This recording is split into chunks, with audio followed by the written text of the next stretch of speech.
หลายวาระทั้งโดยพิสดารภิกษุเหล่านั้นเมื่อได้รู้ว่าตนเองยังไม่มีปัญญาที่จะเข้าถึงคำสอนได้โดยพระองค์ได้ตั้งปัญหาให้ก็ไม่สามารถจะตอบได้เมื่อรู้ตัวว่ายังเป็นบุคคลที่จะต้องเรียนรู้อีกก็กลับมาศึกษาธรรมะจากพระพุทธองค์องค์แสดงหลายบททั้งหัวข้อและทั้งรายละเอียดทั้งธรรมที่ลึกซึ้งจนถึงระดับอรหันต์ซึ่งพระสงฆ์เหล่านั้นได้ฟังแล้วลดวรรณะลงในที่สุดก็ได้เป็นพระอรหันต์ตั้ง500 องค์นี่ก็เป็นสิ่งหนึ่งที่เราทราบว่าพระพุทธเจ้านั้นทรงมีพระปัญญาคุณมีพระมหากรุณาธิคุณและพระบริสุทธิคุณครับท่านผู้ฟังที่เคารพครับทีนี้เรายังมาศึกษารายละเอียดเกี่ยวกับธรรมะที่พระองค์แสดงที่เราพอจะศึกษากันก็เรื่องที่หนึ่งก็เป็นเรื่องเกี่ยวกับความแตกต่างของปุถุชนและของเสขบุคคลและอเสขบุคคลโดยเฉพาะพระพุทธเจ้าทรงตรัสว่าปุถุชนผู้ไม่ได้เห็นพระอริยะเป็นผู้ที่ไม่เข้าใจในธรรมของพระอริยะทั้งไม่รับแนะนำในพระอริยธรรมด้วยไม่เห็นสัตว์บุรุษไม่ทราบไม่เข้าใจของสัตว์บุรุษและไม่เข้าใจไม่ได้รับแนะนำในสัพพุริสธรรมมองอะไรก็แตกต่างจากพระอริยบุคคลเช่นปุถุชนมองเห็นธาตุดินหมายรู้ธาตุดินหมายรู้ความเป็นธาตุดินครั้นหมายรู้ธาตุดินและหมายรู้ความเป็นธาตุดินแล้วก็สำคัญหมายในธาตุดินสำคัญหมายในความเป็นธาตุดินเมื่อสำคัญหมายในความธาตุดินแล้วก็เห็นว่าธาตุดินของเราและมีความยินดียิ่งซึ่งธาตุดินตรงต่อว่าเพราะอะไรเพราะเข้ามาได้กำหนดรู้ด้วยปริญญา3ในคำว่าพระองค์ยกตัวอย่างเช่นธาตุดินเนี่ยปุถุชนมองเห็นธาตุดินหมายรู้ธาตุดินโดยความเป็นธาตุดินพระพุทธเจ้าหรือพระอริยบุคคลก็ยังรู้อย่างนั้นเหมือนกันปุถุชนนั้นหมายรู้สำคัญหมายรู้ธาตุดินสำคัญหมายรู้โดยความเป็นธาตุดินแต่พระอริยบุคคลท่านไม่เห็นสำคัญของธาตุดินปุถุชนนั้นเห็นว่าธาตุดินเป็นของเรายินดียิ่งในธาตุดินพระอริยบุคคลท่านมองตรงข้ามท่านไม่เห็นว่าธาตุดินเป็นของท่านและท่านไม่ยินดียิ่งในธาตุดินทีนี้เราจะมาศึกษาคำว่าธาตุดินนั้นได้แก่อะไรธาตุดินเป็นส่วนหนึ่งของมหาพุทธรูปมีทั้งภายในมีทั้งภายนอกในพระสูตรนี้หมายถึงภายในธาตุดินนั้นได้แก่ผมขนเล็บฟันหนังเนื้อเอ็นกระดูกเยื่อในกระดูกม้ามหัวใจไตตับพังผืดปอดไส้เล็กไส้ใหญ่ อาหารใหม่อาหารเก่าและมันสมองธาตุดินนี่มี20ปุถุชนมองเห็นว่าอย่างเช่นมองเห็นผมด้วยความเป็นผมเมื่อมองอย่างนั้นก็สำคัญหมายในผมสำคัญหมายในความมีความเป็นผมและสำคัญว่าผมของเรายินดียิ่งซึ่งผมอันนี้เป็นปุถุชนปรายบุคคลนั้นท่านมองธาตุดินทั้งหมดดังที่เรียนให้ทราบที่นี่มาถึงพระอริยบุคคลท่านมองตรงกันข้ามเช่นปุถุชนสำคัญหมายตอนเช่นบุคคลปุถุชนนั้นหมายรู้เทวดาโดยความเป็นเทวดาเมื่อหมายรู้บุคคลพอเมื่อหมายรู้เทวดารู้ความเต็มทางแล้วก็เห็นว่ามีความสำคัญหมายรู้ว่าเทวดาของเรายินดียิ่งซึ่งเทวดาซึ่งพระพุทธเจ้าตรัสว่าทางนี้เพราะเขาไม่ได้กำหนดรู้ที่นี่พูดถึงเทวดาแม้แต่พระอินทร์พระองค์ยังกลัวต่อความตายต้องมาศึกษาธรรมะจากพระพุทธเจ้าได้เป็นพระอริยบุคคลท่านเป็นพระอริยบุคคลแล้วในปัจจุบันนี้ท่านไม่สำคัญท่านไม่หมายรู้เทวดาโดยความเป็นเทวดาท่านไม่ได้สำคัญหมายเทวดาโดยความเป็นเทวดาทั้งพระอินทร์ท่านก็ไม่สำคัญหมายว่าเทวดาของเราทั้งที่ท่านเป็นผู้ปกครองเทวดาท่านก็ไม่ยินดียิ่งซึ่งเทวดาเพราะท่านเป็นพระอริยบุคคลแล้วทั้งนี้เพราะอะไรเพราะท่านกำหนดรู้ด้วยปริญญา3แล้วคือตรัสรู้เป็นพระอริยบุคคลแล้วท่านก็ถ้าหากว่ายังเป็นพระโสดาบันท่านก็จะเกิดในอีก7 ครั้งก็จะนิพพานเลยในตอนนี้ท่านคงจะไปไกลกว่านั้นแล้วตอนนี้เป็นข้อคิดที่1ข้อที่2นั้นคำว่ากำหนดรู้ด้วยปริญญานั้นคือปริญญา3นิยาตปริญญาตีรณปริญญาและปหานปริญญาปหานปริญญานั้นก็คือการเกิดปัญญาในระดับมรรคจิต4ตรัสรู้แล้วสูงสุดก็เป็นพระอรหันต์บุคคลแล้ว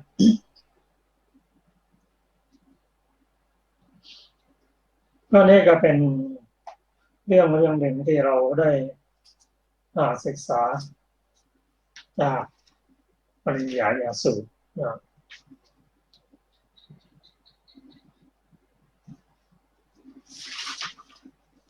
ถ้าท่านผู้ฟังที่เคารพรายละเอียดที่เราได้ศึกษาจาก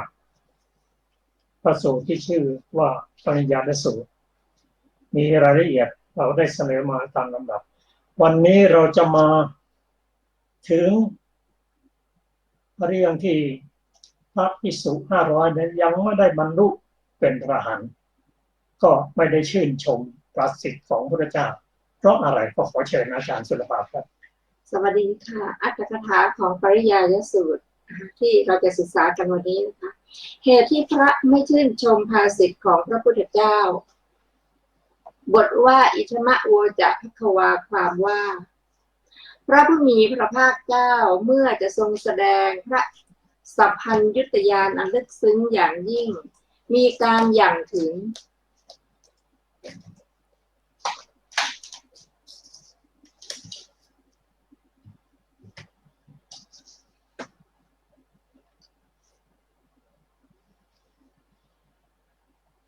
ไม่พึงได้ด้วยปัญญาของคนเราอื่นคือปัญญาคนอื่นอย่างรู้ไม่ถึง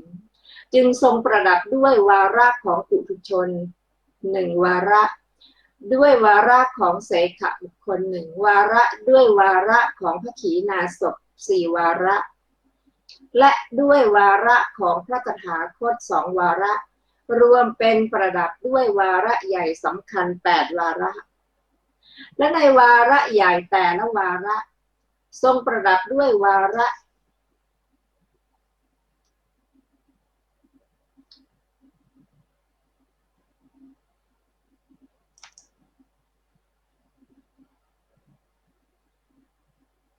และในวาระใหญ่แต่ละวาระทรงประดับด้วยวาระในระหว่างวาระย่อย24วาระ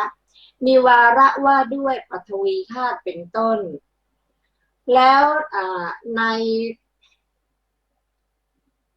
ตรัสพระสูตรทั้งหมดซึ่งเริ่มต้นแต่ตอนจบคำเริ่มต้นจนกระทั่งถึงคำว่ายาวะอภิสัมพุทโธวทามิด้วยปริยัติจำนวน2 ภานวาระก็แลพระผู้มีพระภาคเจ้าแม้จะตรัสพระสูตรนี้อันประกอบด้วยนัยยะอันวิจิตรและความวิลาศแห่งเทศนาด้วยพระสุรเสียงดุจเสียงพรหมซึ่งไพเราะดุจเสียงนกกาละเวกและเป็นเช่นกับได้ทรงราชรถหทัยของชนด้วยน้ำอมฤตเพราะระลื่นหูอยู่อย่างนี้ภิกษุเหล่านั้นก็ยังมิได้ชื่นชมพระภาสิทธิ์บทว่านะเตภิกขุภควโตภาสิตังอภินันทุงความว่าภิกษุ500รูปเหล่านั้นมิได้อนุโมทนาพระดำรัสของพระผู้มีพระภาคเจ้านี้เลยถามว่าเพราะเหตุไรตอบว่าเพราะไม่เข้าใจว่ากันว่าภิกษุเหล่านั้นไม่เข้าใจเนื้อหาของสูตรนี้ฉะนั้นจึงไม่ชื่นชมจริงอยู่ในสมัยนั้นพระสูตรนั่นแม้จะประกอบด้วยนัยยะอันวิจิตรและความวิลาศแห่งเทศนาอย่างนี้สำหรับภิกษุเหล่านั้นได้เป็นเหมือนคนที่เขาเอาผืนผ้าหนาๆผูกปากไว้แล้วเอาของกินที่ถูกใจมาวางตรงหน้าไม่สามารถจะกินได้ฉะนั้นถามว่าก็พระผู้มีพระภาคเจ้าทรงบำเพ็ญพระบารมีมาถึง4 อสงไขยแล้วได้บรรลุพระสัพพัญญุตญาณก็เพื่อสอนคนอื่นให้เข้าใจธรรมที่พระองค์ทรงแสดงมิใช่หรือฉะนั้นพระองค์จึงทรงแสดงธรรมแก่ภิกษุเหล่านั้นโดยที่ภิกษุเหล่านั้นไม่เข้าใจเนื้อหาเล่าตอบว่าคำตอบนี้ท่านกล่าวไว้แล้วในการวิจารณ์บทตั้งของสูตรนี้ว่าพระผู้มีพระภาคเจ้าทรงเริ่มเทศนาไว้อย่างนี้ว่าสัพพธรรมมูลปริยายังก็เพื่อหักรานมานะของภิกษุเหล่านั้นฉะนั้นในที่นี้จึงไม่มีอะไรที่ต้องกล่าวซ้ำอีกก็แลครั้นได้ฟังสูตรนี้ที่พระผู้มีพระภาคเจ้าทรงแสดงเพื่อหักรานมานะอย่างนี้แล้วภิกษุเหล่านั้นจึงคิดกันว่าได้ยินว่าปุถุชนมีมิจฉาทิฏฐิทิฏฐิเป็นแนวดำเนินย่อมหมายรู้ปฐวีนั่นแหละฝ่ายพระเสขะพระอรหันต์และพระตถาคตย่อมทราบอย่างแน่ชัดว่าสิ่งนี้คืออะไรสิ่งนี้เป็นอย่างไรดังนี้เป็นผู้หมดมานะเหมือนอสรพิษที่ถูกถอนเขี้ยวแล้วฉะนั้นด้วยระลึกได้ว่าเมื่อก่อนพวกเราย่อมรู้ทั่วถึงพระดำรัสอย่างใดอย่างหนึ่งที่พระผู้มีพระภาคเจ้าตรัสแล้วอย่างเร็วพลันทีเดียว แต่มาบัดนี้กลับไม่รู้ไม่เห็นที่สุดหรือเงื่อนแห่งมูลปริยายสูตรนี้เลยน่าอัศจรรย์จริงพระพุทธเจ้าทั้งหลายทรงมีพระปัญญาที่ใครๆประมาณไม่ได้ทรงมีพระปัญญาที่ใครๆชั่งไม่ได้ดังนี้แล้วได้พากันไปสู่ที่บำรุงพระพุทธเจ้าและไปฟังธรรมโดยเคารพภิกษุ500 รูปได้บรรลุอรหัตผลก็แลสมัยนั้นภิกษุทั้งหลายนั่งประชุมกันในธรรมสภาสนทนากันถึงเรื่องนี้ว่าน่าอัศจรรย์จริงอานุภาพของพระพุทธเจ้าทั้งหลายพราหมณ์บรรพชิตเหล่านั้นมัวเมาแล้วด้วยความเมาในมานะยังถูกทำให้หมดมานะได้ด้วยมูลปริยายเทศนาของพระผู้มีพระภาคเจ้าแต่บัดนี้ภิกษุเหล่านั้นยังพูดคุยกันค้างอยู่ลำดับนั้นพระผู้มีพระภาคเจ้าเสด็จออกจากพระคันธกุฎีไปประทับนั่งบนบวรพุทธาฏที่ปูลาดไว้ในธรรมสภาด้วยปาฏิหาริย์ที่เหมาะสมกับขณะนั้นแล้วได้ตรัสกับภิกษุเหล่านั้นว่าภิกษุทั้งหลายเธอทั้งหลายสนทนากันด้วยเรื่องอะไรหนอภิกษุเหล่านั้นได้ทูลบอกเนื้อความนั้นแด่พระผู้มีพระภาคเจ้าพระผู้มีพระภาคเจ้าได้ตรัสคำนี้ว่าดูก่อนภิกษุทั้งหลายใช่แต่บัดนี้เท่านั้นแม้ในการก่อนเราตถาคตก็ได้ทำภิกษุเหล่านี้ซึ่งเชี่ยวลำพองอยู่ด้วยมานะให้หมดมานะแล้วเหมือนกันจากนั้นเพราะเกิดเรื่องนี้เป็นเหตุพระผู้มีพระภาคเจ้าจึงทรงนำอดีตนิทานนี้มาเล่าว่าภิกษุทั้งหลายเรื่องเคยมีมาแล้วพราหมณ์ศึกษาปาโมกข์คนหนึ่งอาศัยอยู่ในเมืองพาราณสีเรียนจบไตรเพศพร้อมทั้งนิคันธุสูตรและเกตุภสูตรและประเภทอักษรสมัยมีคัมภีร์อิติสาหะเป็นที่5เป็นผู้ชำนาญในคัมภีร์ไวยากรณ์และมหาปุริสลักษณะในคัมภีร์โลกายะพราหมณ์นั้นได้สอนมนต์ให้มานพ500 รูปพวกมานพที่เป็นคนฉลาดย่อมเรียนได้มากจำได้เร็วและแม่นยำมนต์ที่มานพเหล่านั้นเรียนแล้วไม่เลอะเลือนเลยแม้พราหมณ์นั้นก็ไม่ได้หวงแหนวิชาเป็นเหมือนเทน้ำลงไปในหม้อให้มานพเหล่านั้นเรียนศิลปะจนหมดแล้วได้กล่าวกับมานพเหล่านั้นดังนี้ว่าศิลปะนี้เพียงเท่านี้ก็เป็นประโยชน์ทั้งในปัจจุบันและภายภาคหน้ามานพเหล่านั้นก็เกิดมานะขึ้นมาว่าอาจารย์ของพวกเราย่อมรู้สิ่งใดแม้พวกเราก็รู้สิ่งนั้นบัดนี้แม้พวกเราก็เป็นอาจารย์ได้แล้วตั้งแต่นั้นมาก็ขาดความเคารพทอดทิ้งวัดในอาจารย์อยู่อาจารย์ทราบแล้วคิดว่าเราจะทำการข่มมานะของมานพเหล่านั้นวันหนึ่งท่านอาจารย์ได้กล่าวกับมานพเหล่านั้นผู้มายังสถานที่บำรุงไหว้แล้วนั่งอยู่ว่าพ่อคุณทั้งหลายเอ๋ยอาจารย์จะถามปัญหากับพวกพ่อสักข้อหนึ่งพวกพ่อจะสามารถกล่าวแก้ได้ไหมมานพเหล่านั้นก็พากันรีบเรียนอย่างคนที่เมาการศึกษาว่าถามเลยท่านอาจารย์ถามเลยท่านอาจารย์อาจารย์จึงกล่าวว่าการย่อมกินสรรพสัตว์กับทั้งตัวมันเองแต่ว่าสัตว์ใดเล่าที่กินการ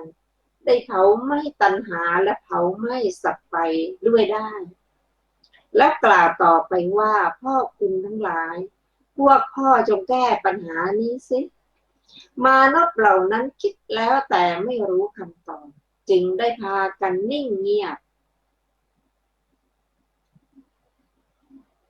อาจารย์จึงกล่าวว่าเอาละพ่อทั้งหลายวันนี้กลับไปก่อน พรุ่งนี้ค่อยมากล่าวแก้ดังนี้แล้วส่งมานพเหล่านั้นกลับไปมานพเหล่านั้นจากอาจารย์มาแล้วจับกลุ่มกัน10 คนบ้าง20 คนบ้างพิจารณาปัญหาก็ยังมองไม่เห็นเบื้องต้นไม่เห็นเบื้องปลายของปัญหานั้นพวกเขาจึงได้พากันมาบอกอาจารย์ว่าพวกผมไม่เข้าใจความหมายของปัญหานี้เลยเพื่อต้องการข่มมนุษย์เหล่านั้นอาจารย์จึงได้กล่าวคาถานี้ว่าศีรษะของคนจำนวนมากมีผมดกและใหญ่อยู่บนคอในเขาเหล่านั้นใครเล่าเป็นผู้มีหูคาถานี้มีอธิบายว่า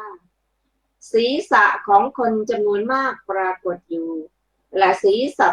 รษะเหล่านั้นทั้งหมดก็มีผมทั้งหมดเป็นศีรษะใหญ่ตั้งอยู่บนคอแต่ว่ามือเอื้อมไม่ถึงเช่นเดียวกับผลตาลที่มือเอื้อมไม่ถึงฉะนั้นศีรษะเหล่านั้นกับศีรษะเหล่านี้ไม่มีความแตกต่างกันแต่ในที่นี้อาจารย์กล่าวว่าโกจิเทวะกันนวาดังนี้หมายเอาตนเองบทว่ากันนวาแปลว่าผู้มีปัญญาก็ใครกันเล่าที่ไม่มีรูหูมานพเหล่านั้นได้ฟังคาถานั้นแล้วเป็นผู้เก้อเขินคอตกนั่งก้มหน้านิ่งเอานิ้วมือขีดดินลำดับนั้นอาจารย์เห็นว่ามานพเหล่านั้นมีความละอายใจแล้วจึงกล่าวว่าพ่อคุณทั้งหลายพวกพ่อจงเรียนเอาปัญหาเถิดดังนี้แล้วได้แก้ปัญหาให้มานพเหล่านั้นฟังบทว่าการหรือกาละได้แก่การมีอาทิอย่างนี้คือเวลาก่อนนอนบ้างเวลาหลังอาหารบ้างคำว่าภูตานินั่นเป็นชื่อเรียกสัตว์การหาได้เคี้ยวกินเนื้อและหนังเป็นต้นของสัตว์ทั้งหลายไม่ที่แท้แลกลับทำให้อายุวรรณะและพละของสัตว์เหล่านั้นสิ้นไปย่ำยีความเป็นหนุ่มความเป็นสาวทำความเป็นผู้ไม่มีโรคให้พินาศไปจึงเรียกว่ากินหรือเคี้ยวกินบทว่าสัพพาเนวะสหัตนาความว่าและการเมื่อกินอยู่อย่างนั้นย่อมไม่เว้นอะไรย่อมกินทั้งหมดทีเดียวและใช่ว่าจะกินแต่สัตว์ทั้งหลายเท่านั้นที่แท้แลยังกินตัวมันเองไปพร้อมกับตัวมันเองอีกด้วยคือเวลาก่อนอาหารผ่านไปจะมาเป็นเวลาหลังอาหารอีกไม่ได้ในเวลาหลังอาหารเป็นต้นก็มีนัยยะแบบนี้บทว่าโยจะกาละคโสภูโตนั่นเป็นชื่อเรียกพระขีณาสพก็พระขีณาสพนั้นเรียกว่าผู้กินกามเพราะท่านกินปฏิสนธิกามในภพต่อไปจนหมดสิ้นแล้วดำรงอยู่บทว่าสัพพูตะปัจจนิงปฏิปจิความว่าปัญหานี้ใดย่อมเผาสัตว์ทั้งหลายในอบายทั้งหลายพระขีณาสพนั้นเผาตัณหานั้นด้วยไฟคือยานได้แก่ทำให้เป็นเท่าฐานไปแล้วเพราะเหตุนั้นจึงกล่าวว่าภูตะปัจจนิงปฏิความว่าเผาตัณหาที่เผาสัตว์ในคำนี้ปัจจนิงบาลีเป็นปัจฉนิงก็มีหมายความว่าให้เกิดหรือให้บังเกิดลำดับนั้นมานพเหล่านั้นเห็นเนื้อความของปัญหาปรากฏชัดความคำแก้ของอาจารย์เหมือนคนเห็นที่เรียบและที่ขรุขระในตอนกลางคืนด้วยแสงสว่างของประทีปพันดวงจึงคิดว่าบัดนี้พวกเราจะอยู่ร่วมกับอาจารย์จนตลอดชีวิตขึ้นชื่อว่าอาจารย์แล้วเป็นผู้ยิ่งใหญ่ก็พวกเราเกิดความถือตัวว่าได้ศึกษามามากจึงไม่รู้ความหมายของคาถาแม้เพียง4 บาทขจัดมานะได้แล้วหันกลับมาวัดปฏิบัติแก่อาจารย์เหมือนเมื่อก่อนแล้วได้เป็นผู้มีสวรรค์เป็นที่ไปในเบื้องหน้าดูก่อนภิกษุทั้งหลายในสมัยนั้นเราตถาคตได้เป็นอาจารย์ ภิกษุเหล่านี้ได้เป็นมานพแม้ในการก่อนตถาคตก็ได้ทำภิกษุเหล่านั้นซึ่งมีมานะจับท่องเที่ยวไปอยู่อย่างนี้ให้หมดมานะด้วยประการฉนี้ภิกษุเหล่านั้นได้ฟังชาดกนี้แล้วคิดได้ว่าแม้เมื่อก่อนพวกเราก็ถูกมานะครอบงำแล้วจึงขจัดมานะออกให้ยิ่งขึ้นไปอีกได้เป็นผู้มุ่งหน้าปฏิบัติกรรมฐานที่เป็นอุปการะแก่ตนต่อมาคราวหนึ่งพระผู้มีพระภาคเจ้าเสด็จเที่ยวจาริกไปในชนบทถึงเมืองไผ่สาลีแล้วประทับอยู่ที่โคตมะกะเจดีย์ทรงทราบว่าภิกษุ500 รูปเหล่านั้นมีญาณแก่กล้าแล้วจึงตรัสโคตมะกะสูตรนี้ว่าดูก่อนภิกษุทั้งหลายเราตถาคตย่อมแสดงธรรมเพื่อความรู้ยิ่งไม่ใช่แสดงเพื่อความไม่รู้ยิ่งเราตถาคตแสดงธรรมมีเหตุดูก่อนภิกษุทั้งหลายเราตถาคตแสดงธรรมมีปาฏิหาริย์ไม่ใช่แสดงธรรมไม่มีปาฏิหาริย์ดูก่อนภิกษุทั้งหลายเมื่อตถาคตนั้นแสดงธรรมเพื่อความรู้ยิ่งไม่ใช่แสดงธรรมไม่มีปาฏิหาริย์โอวาทจึงเป็นสิ่งที่ควรทำตามอนุสาสนีเป็นสิ่งที่ควรทำตามดูก่อนภิกษุทั้งหลายก็แลเธอทั้งหลายอย่าเพิ่งยินดีอย่าเพิ่งอิ่มใจอย่าเพิ่งโสมนัสใจว่าพระผู้มีพระภาคเจ้าตรัสรู้อย่างถูกต้องได้ด้วยพระองค์เองพระธรรมอันพระผู้มีพระภาคเจ้าตรัสไว้ดีแล้วพระสงฆ์สาวกของพระผู้มีพระภาคเจ้าปฏิบัติดีแล้วพระผู้มีพระภาคเจ้าได้ตรัสพระสูตรนี้ก็แลเมื่อพระผู้มีพระภาคเจ้าตรัสไวยากรณ์นี้อยู่10,000 โลกธาตุก็ได้หวั่นไหวแล้วก็ภิกษุ500 รูปเหล่านั้นได้สดับพระสูตรนี้แล้ว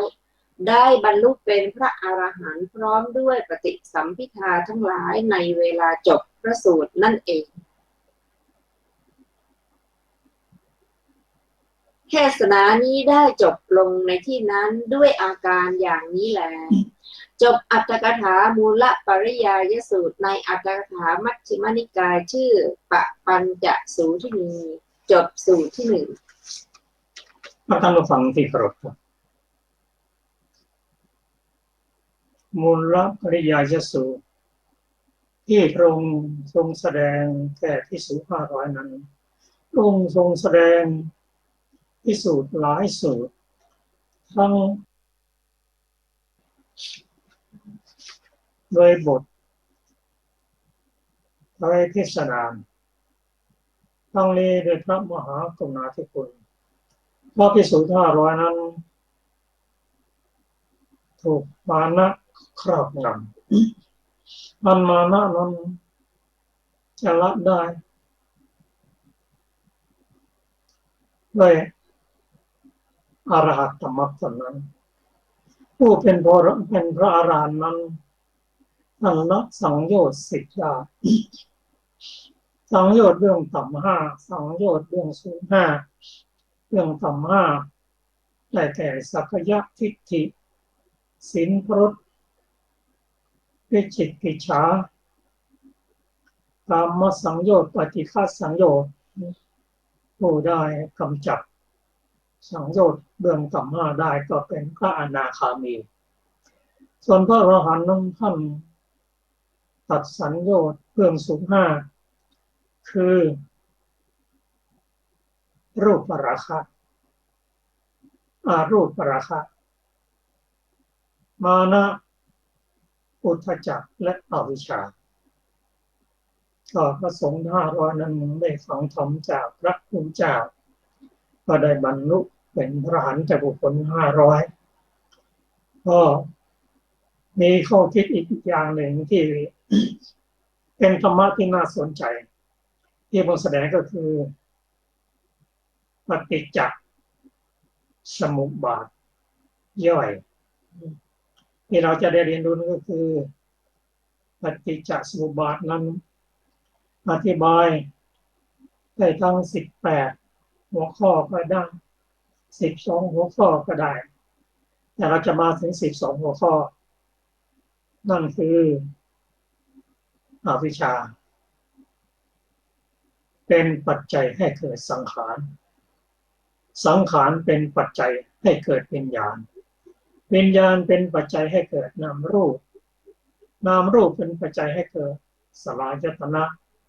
สลายตนะเป็นปัจจัยให้เกิดผัสสะผัสสะเป็นปัจจัยให้เกิดเวทนาเวทนาเป็นปัจจัยให้เกิดตัณหาตัณหาเป็นปัจจัยให้เกิดอุปาทานอุปาทานเป็นปัจจัยให้เกิดภพภพเป็นปัจจัยให้เกิดชาติชาติเป็นปัจจัยให้เกิดชรามรณะโศกปริเทวะทุกขโทมนัสและอุปาญาตอันนี้เป็นปฏิจจสมุปบาท12หัวข้อก็ปฏิจจสมุปบาทนั้นเราได้เรียนรู้ว่าเป็นธรรมะที่สุขุมลุ่มลึกเพราะเข้าใจไม่ดีหรือไม่เข้าใจเราต้องเวียนเกิดเวียนตายอย่างนี้ก็ผู้ที่เข้าใจอย่างยิ่งรู้อย่างยิ่งซึ่งปฏิจจสมุปบาทก็คือพระอรหันต์บุคคลบรรจบปฏิจจสมุปบาทนี้เป็นเหตุเป็นผลเพราะมีอย่างนี้จึงเกิดอย่างนี้ขึ้นเพราะมีกิเลสเพราะมีอวิชชาจึงเกิดสังขารคือการปรุงแต่งเป็นบุญบ้างเป็นบาปบ้างเป็นอเนนชาบ้างแต่ทั้งหมดจะปรุงแต่งอยู่ในโลกนี้เองนะไม่ได้ปรุงแต่งไปออกนอกโลกดอกปฏิจจสมุปบาทนี้เราจะเห็นว่ากล่าวถึง3 ชาติทีเดียวสรุปได้มาหลายชาติแต่ที่เห็นนั้น3 ชาติคือที่เราได้มีชีวิตร่างกายอยู่นี้เพราะอดีตเหตุนั่นคือในชาติก่อนเรามีอวิชชาตัณหาและสังขารการปรุงแต่งอันนี้เป็นของชาติก่อนชาติปัจจุบันนี้เราจะมีตั้งเกิดมามีครบทุกอย่างแต่เรากิเลสเรายังมีอยู่ยังละไม่ได้เมื่อมีกิเลสแล้วก็ปรุงแต่งสิปรุงแต่งในชาตินี้จะเป็นบุญบ้างเป็นบาปบ้างเป็นอเนนชาก็หมายถึงเป็นระดับของอรูปภพนั่นนะแต่ปรุงแต่งก็เป็นวนเวียนอยู่เนี่ยการปรุงแต่งในชาตินี้จะมีผลในชาติหน้าจะเกิดอีกละสรุปแล้วอดีตเหตุมีเหตุในชาติแล้วมาเป็นปัจจุบันผลคือขันธ์ 5ปัจจุบันเนี่ยและปัจจุบันผลนี้เรามีอยู่แล้วแต่มีทั้งกิเลสด้วยแล้วก็ปรุงแต่งเป็นบุญเป็นบาปเป็นในชาตินี้เรียกว่าปัจจุบันเหตุเพื่อที่จะเป็นอนาคตผลที่ต้องเกิดมาอีกเป็น3 ชาติอดีตชาติปัจจุบันชาติและอนาคตครับท่านผู้ฟังที่เคารพครับเราจะมาศึกษาพระสูตรอีกสูตรหนึ่งชื่อว่าสัพพาสวะสังวรสูตรเป็นที่พระสูตรที่กล่าวถึงสาสวะอาสวะ4คือกรรมาสวะภวาสวะอวิชชาสวะและทิฏโฐสวะโดยเฉพาะสัพพาอาสวะนั้นนะแต่ว่าเครื่องหมักดองนานดองไม่นานเท่าไหร่ก็ดูอวิชชานั่นแหละดองเราเกิดมาแล้วกี่ภพกี่ชาติก็พระองค์แสดงสูตรนี้เพื่อที่จะดับอาสวะก็ขอเรียนเชิญอาจารย์สุรภาสัพพาสวะสังวรสูตรข้าพเจ้าได้สดับมาอย่างนี้สมัยหนึ่งพระผู้มีพระภาคเจ้า เสด็จประทับณพระวิหารเชตวันอารามของอนาถบิณฑิกเศรษฐีเขตพระนครสาวัตถี ณที่นั้นแลพระผู้มีพระภาคเจ้าตรัสเรียกภิกษุทั้งหลายว่าดูก่อนภิกษุทั้งหลายภิกษุเหล่านั้นทูลรับพระผู้มีพระภาคเจ้าว่าพระเจ้าข้าพระผู้มีพระภาคเจ้าได้ตรัสพระพุทธพจน์นี้ว่าดูก่อนภิกษุทั้งหลายเราจักแสดงปริยายว่าด้วยการสังวรอาสวะทั้งปวงแก่พวกเธอพวกเธอจงพึงจงใส่พวกเธอจงฟังจงใส่ใจให้ดีเราจะกล่าวภิกษุเหล่านั้นทูลรับพระผู้มีพระภาคเจ้าว่าอย่างนั้นพระเจ้าข้าพระผู้มีพระภาคเจ้าได้ตรัสว่าดูก่อนภิกษุทั้งหลายเรากล่าวความสิ้นอาสวะไว้สำหรับภิกษุผู้รู้อยู่เห็นอยู่เราไม่กล่าวความสิ้นอาสวะไว้สำหรับภิกษุผู้ไม่รู้ไม่เห็นดูก่อนภิกษุทั้งหลายความสิ้นอาสวะจะมีได้แก่ภิกษุผู้รู้อะไรเห็นอะไรความสิ้นอาสวะจะมีได้แก่ภิกษุผู้รู้เห็นโยนิโสมนสิการและอโยนิโสมนสิการ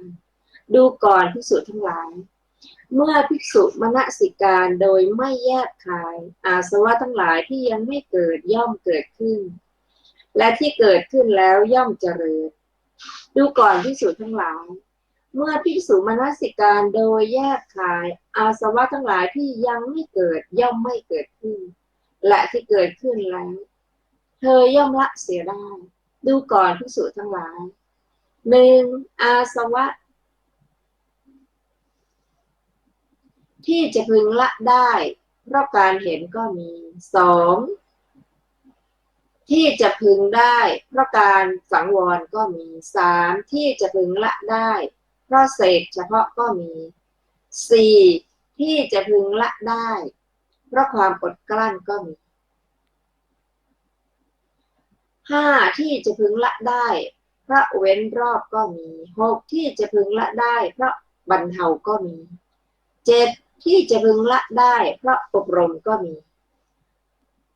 หนึ่งอาสวะที่ละได้เพราะการเห็นดูก่อนภิกษุทั้งหลายก็อาสวะเหล่าไหนที่จะพึงละได้เพราะการเห็นดูก่อนภิกษุทั้งหลายปุถุชนในโลกนี้ผู้ไม่ได้สดับไม่ได้เห็นพระอริยะทั้งหลายไม่ฉลาดในธรรมของพระอริยะไม่ได้รับแนะนำในธรรมของพระอริยะไม่ได้เห็นสัตว์บุรุษไม่ฉลาดในธรรมของสัตว์บุรุษไม่ได้รับแนะนำในธรรมของสัตว์บุรุษย่อมไม่รู้ธรรมอันตนควรมนสิการเมื่อเขาไม่รู้ธรรมที่ควรมนสิการไม่รู้ธรรมที่ไม่ควรมนสิการย่อมมนสิการธรรมที่ไม่ควรมนสิการไม่มนสิการธรรมที่ควรมนสิการดูก่อนภิกษุทั้งหลายธรรมที่ไม่ควรมนสิการที่ปุถุชนมนสิการอยู่เป็นฉะนั้นเมื่อปุถุชนมนสิการธรรมเหล่าใดอยู่กามาสวะก็ดีภวาสวะก็ดีอวิชชาสวะก็ดีที่ยังไม่เกิดย่อมเกิดขึ้นที่เกิดขึ้นแล้วย่อมเจริญ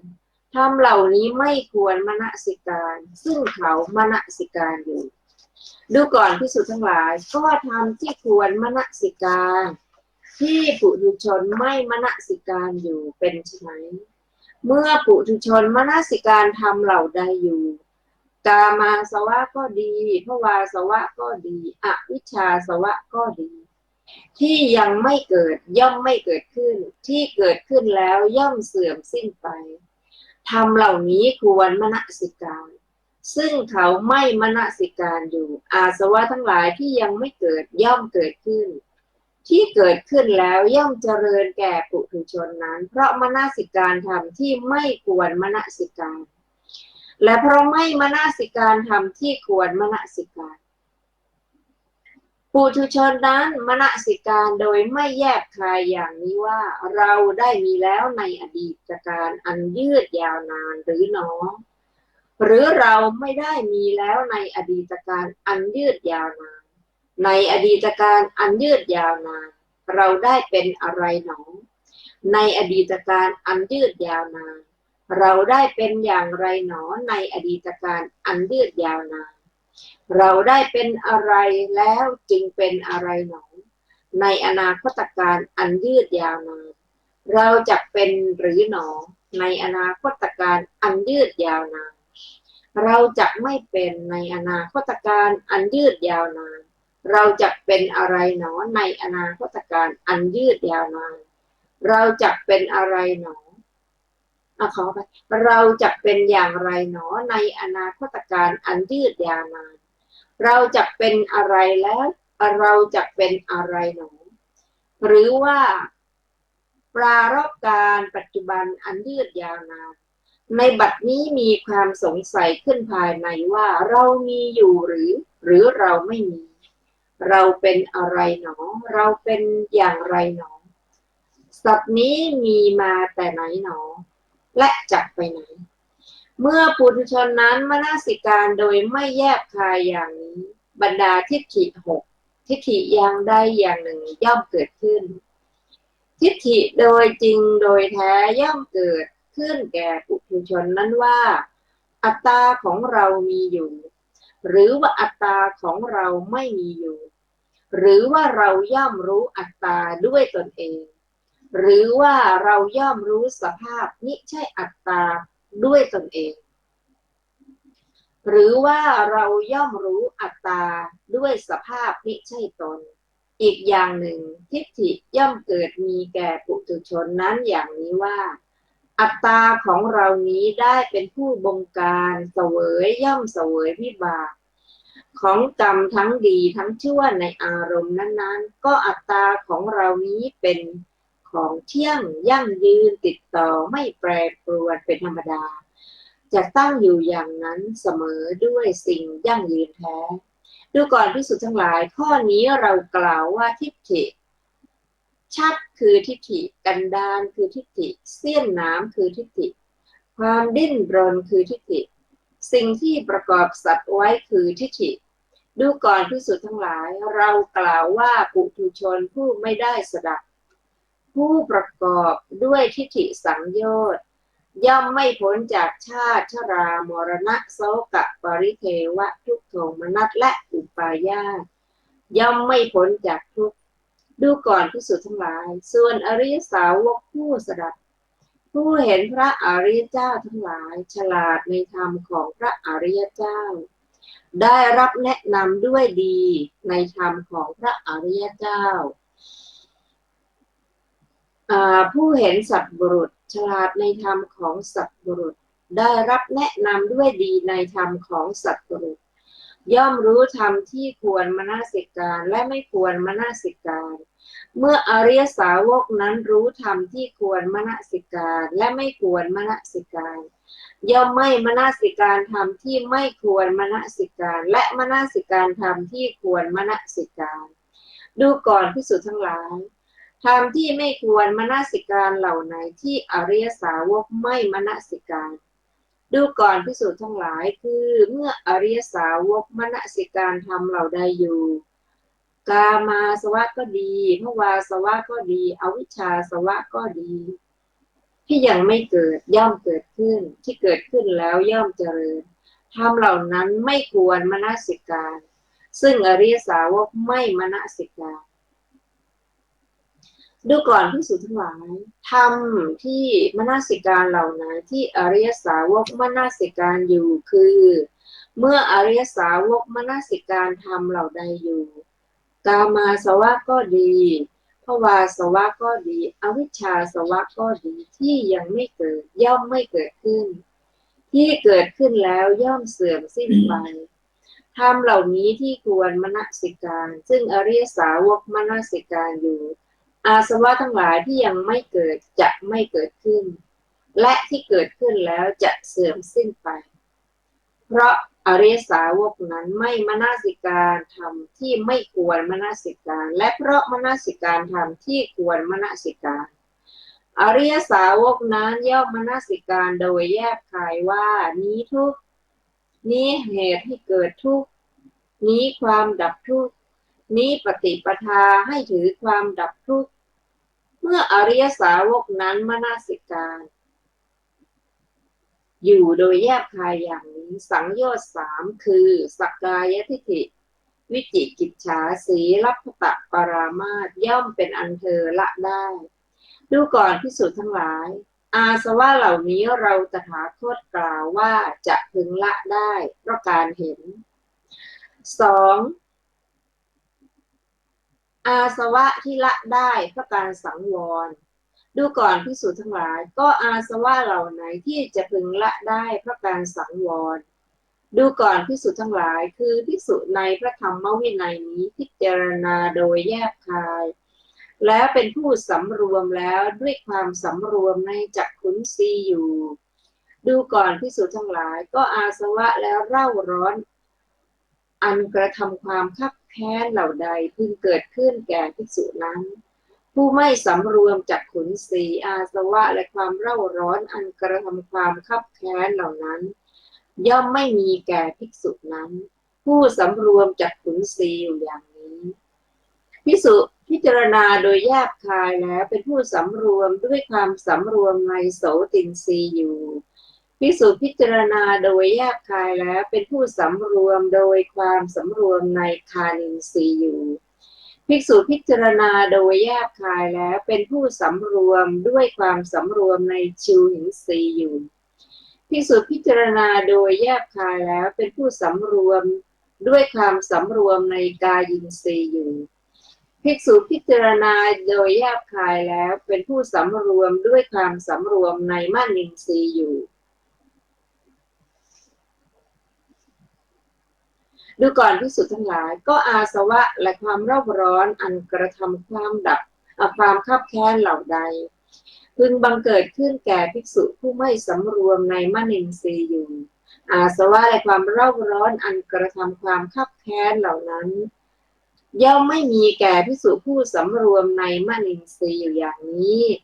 ดูก่อนภิกษุทั้งหลายอาสวะเหล่านี้เราตถาคตกล่าวว่าจะพึงละได้เพราะการสังวรท่านผู้ฟังที่เคารพพระสูตรนี้ที่ชื่อว่าสัพพะสวะสังวรสูตรเป็นพระสูตรที่พระองค์เน้นถึงเรื่องมนสิการะเมื่อพิจารณาด้วยปัญญาแล้วก็เป็น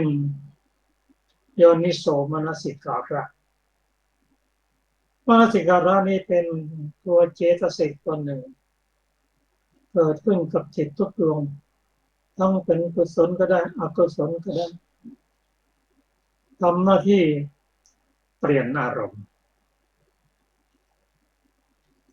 การที่จะมารับอารมณ์ในการได้เห็นได้ยินได้กลิ่นได้รสและธรรมอารมณ์ก็ดีจิตจะมาทำหน้าที่รับอารมณ์จากไหนจากภวังคจิตมารับอารมณ์โดยเฉพาะ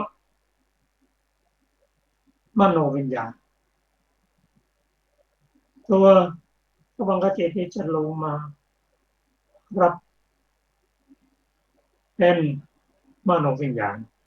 แต่จะลงมารับเฉยๆไม่ได้ต้องมีจักขุวัตถุและธรรมารมณ์จึงจะเป็นมโนวิญญาณคิดไปถึงอดีตอนาคต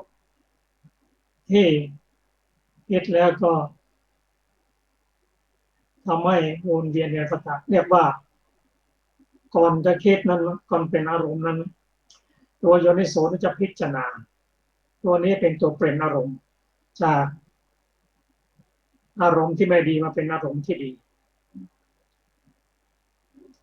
เรียกว่าพิจารณาโดยแยกคายแล้วจึงเสพอารมณ์เลือกเสพแต่บุคคลที่พระองค์ตรัสยังเป็นปุถุชนอยู่นั้นก็มนสิการะที่ไม่ควรมนสิการสิ่งที่ควรมนสิการก็ไม่มนสิการ ครับเราจะมาศึกษากันในวันพุธหน้าค่ะสำหรับวันนี้นะคะรายการพระไตรปิฎกลอยฟ้าก็หมดเวลาลงแล้วค่ะขอบคุณทุกท่านที่ร่วมศึกษาด้วยกันนะคะพบกันใหม่ในวันพุธหน้าเวลาเดียวกันนี้สำหรับวันนี้สวัสดีค่ะสวัสดีครับ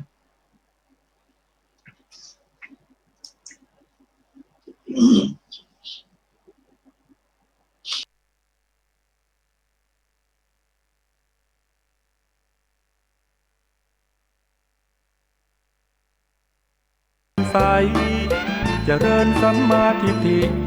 ข้อหนึ่งนี้ให้จำขึ้นใจ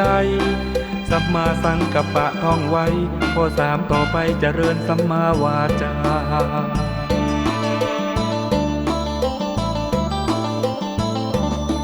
ข้อสี่สัมมากัมมันตะจำให้ดีนะแสงส่องนำปัญญา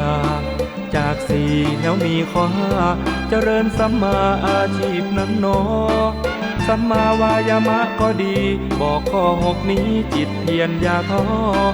เจริญสัมมาสติให้พอข้อนี้คือข้อที่เจ็ดให้จำ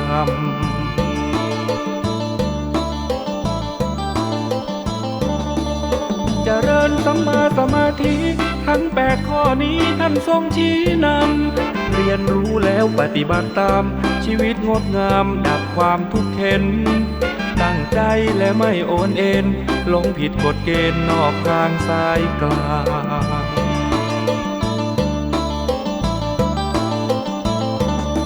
มัชฌิมาปฏิปทาพระธรรมล้ำค่าไม่มีจืดจาง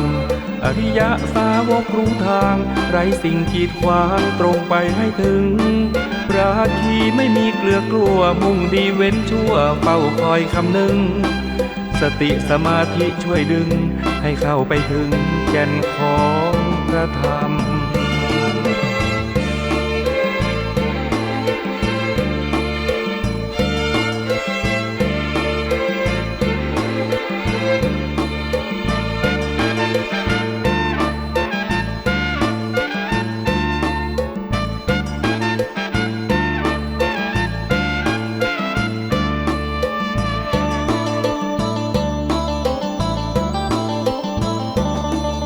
เจริญสัมมาสมาธิทั้งแปดข้อนี้ท่านทรงชี้นำเรียนรู้แล้วปฏิบัติตามชีวิตงดงามดับความทุกข์เข็น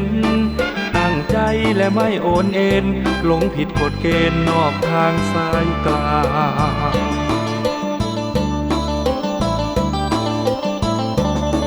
มัชฌิมาปฏิปทาพระธรรมล้ำค่าไม่มีจืดจางอริยสาวกรู้ทางไร้สิ่งกีดขวางตรงไปให้ถึงราคีไม่มีเกลือกลัวมุ่งดีเว้นชั่วเฝ้าคอยคำนึงสติสมาธิช่วยดึงให้เข้าไปถึงแก่นของพระธรรม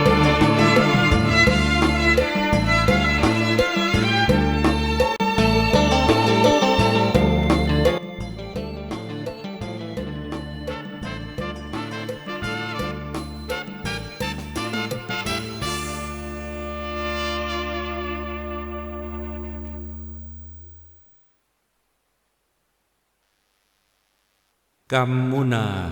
วะตัตติโลโกสัตว์โลกย่อมเป็นไปตามกรรม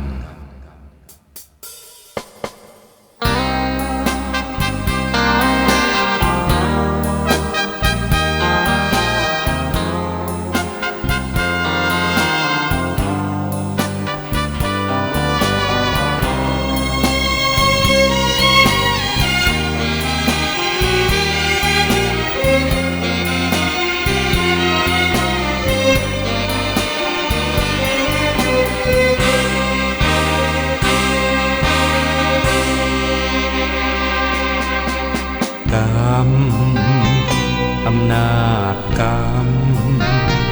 กุศลกรรมหรืออกุศลกรรมทุกการกระทำเป็นกรรมชั่วกรรมดีคนเราเกิดมา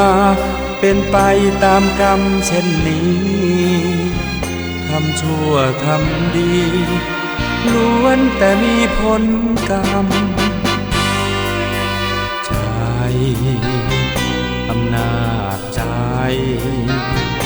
สติครองไว้ อย่าผิดพลาดเพ้อไป พระองค์เข้าใจชี้ในสิ่งกระทำจรวดบรรทุกใส่มาแล้วนาเวรกรรม คิดจะกระทำย้ำให้พึงสังวรคนและสัตว์ทั้งหลายที่เป็นไปต่างๆนานาชีวิตแตกต่างนานากรรมชักพาพบเย็นพบร้อนคนไม่เข้าใจกันมัวกระทำเรื่องบาปหลายตอน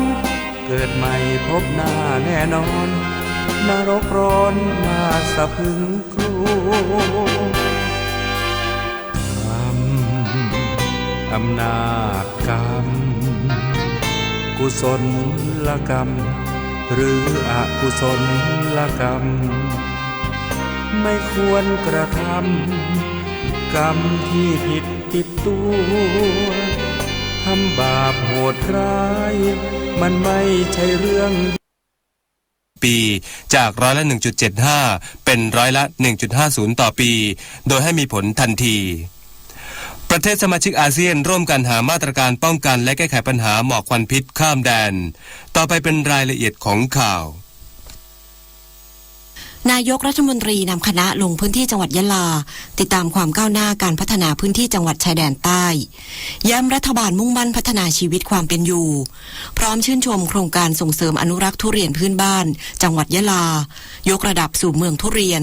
แนะพัฒนาผลิตภัณฑ์การเกษตรให้มีคุณภาพมาตรฐานพลเอกประยุทธ์จันทร์โอชานายกรัฐมนตรีและรัฐมนตรีว่าการกระทรวงกลาโหมนำรัฐมนตรีที่เกี่ยวข้องลงพื้นที่จังหวัดยะลาโดยภารกิจแรกคือการเป็นประธานเปิดอาคารศูนย์ราชการจังหวัดชายแดนภาคใต้และประชุมติดตามความก้าวหน้าพัฒนาพื้นที่พร้อมมอบค่าตอบแทนการทำงานผู้นำศาสนาในพื้นที่5จังหวัดชายแดนภาคใต้โดยกล่าวว่าจังหวัดยะลาเป็นพื้นที่ที่มีความสำคัญกับการพัฒนาประเทศเพราะมีความพร้อมในด้านทรัพยากรธรรมชาติมีความหลากหลายทางวัฒนธรรมและยังเป็นศูนย์กลางการเชื่อมต่อกับอนุภูมิภาคเอเชียตะวันออกเฉียงใต้ตอนล่างไม่ว่าจะเป็นประเทศมาเลเซียประเทศสิงคโปร์ประเทศอินโดนีเซียและประเทศบรูไนซึ่งมีอัตลักษณ์ร่วมกันที่ผ่านมารัฐบาลได้มุ่งมั่นพัฒนาชีวิตความเป็นอยู่ของพี่น้องประชาชนอย่างทั่วถึงและเป็นธรรมและเร่งรัดการพัฒนาที่สำคัญหลายเรื่องจากนั้นได้ตรวจเยี่ยมการทำงานของศูนย์ประสานงานและบริการพัฒนาแบบเบ็ดเสร็จและศูนย์ประสานงานด้านการให้ความช่วยเหลือเยียวยาผู้ได้รับผลกระทบจากเหตุการณ์ไม่สงบในพื้นที่จังหวัดชายแดนภาคใต้ความเป็นอยู่ของพี่น้องประชาชนในพื้นที่หลายเรื่องวันนี้เรามีกองทัพภาค4ส่วนหน้าแต่ความมั่นคงเป็นหลักการเข้าใจกฎหมายการดูแลความปลอดภัยชีวิตทรัพย์สินของประชาชนดำเนินการให้ถูกต้องไม่ละเมิดสิทธิมนุษยชนเราทำวันนี้ทั้งหมดเนี่ยมันคือโครงการเป็นเรื่องแนวทางการทำงานแบบประชารัฐคือรัฐประชาชนภาคประชาสังคม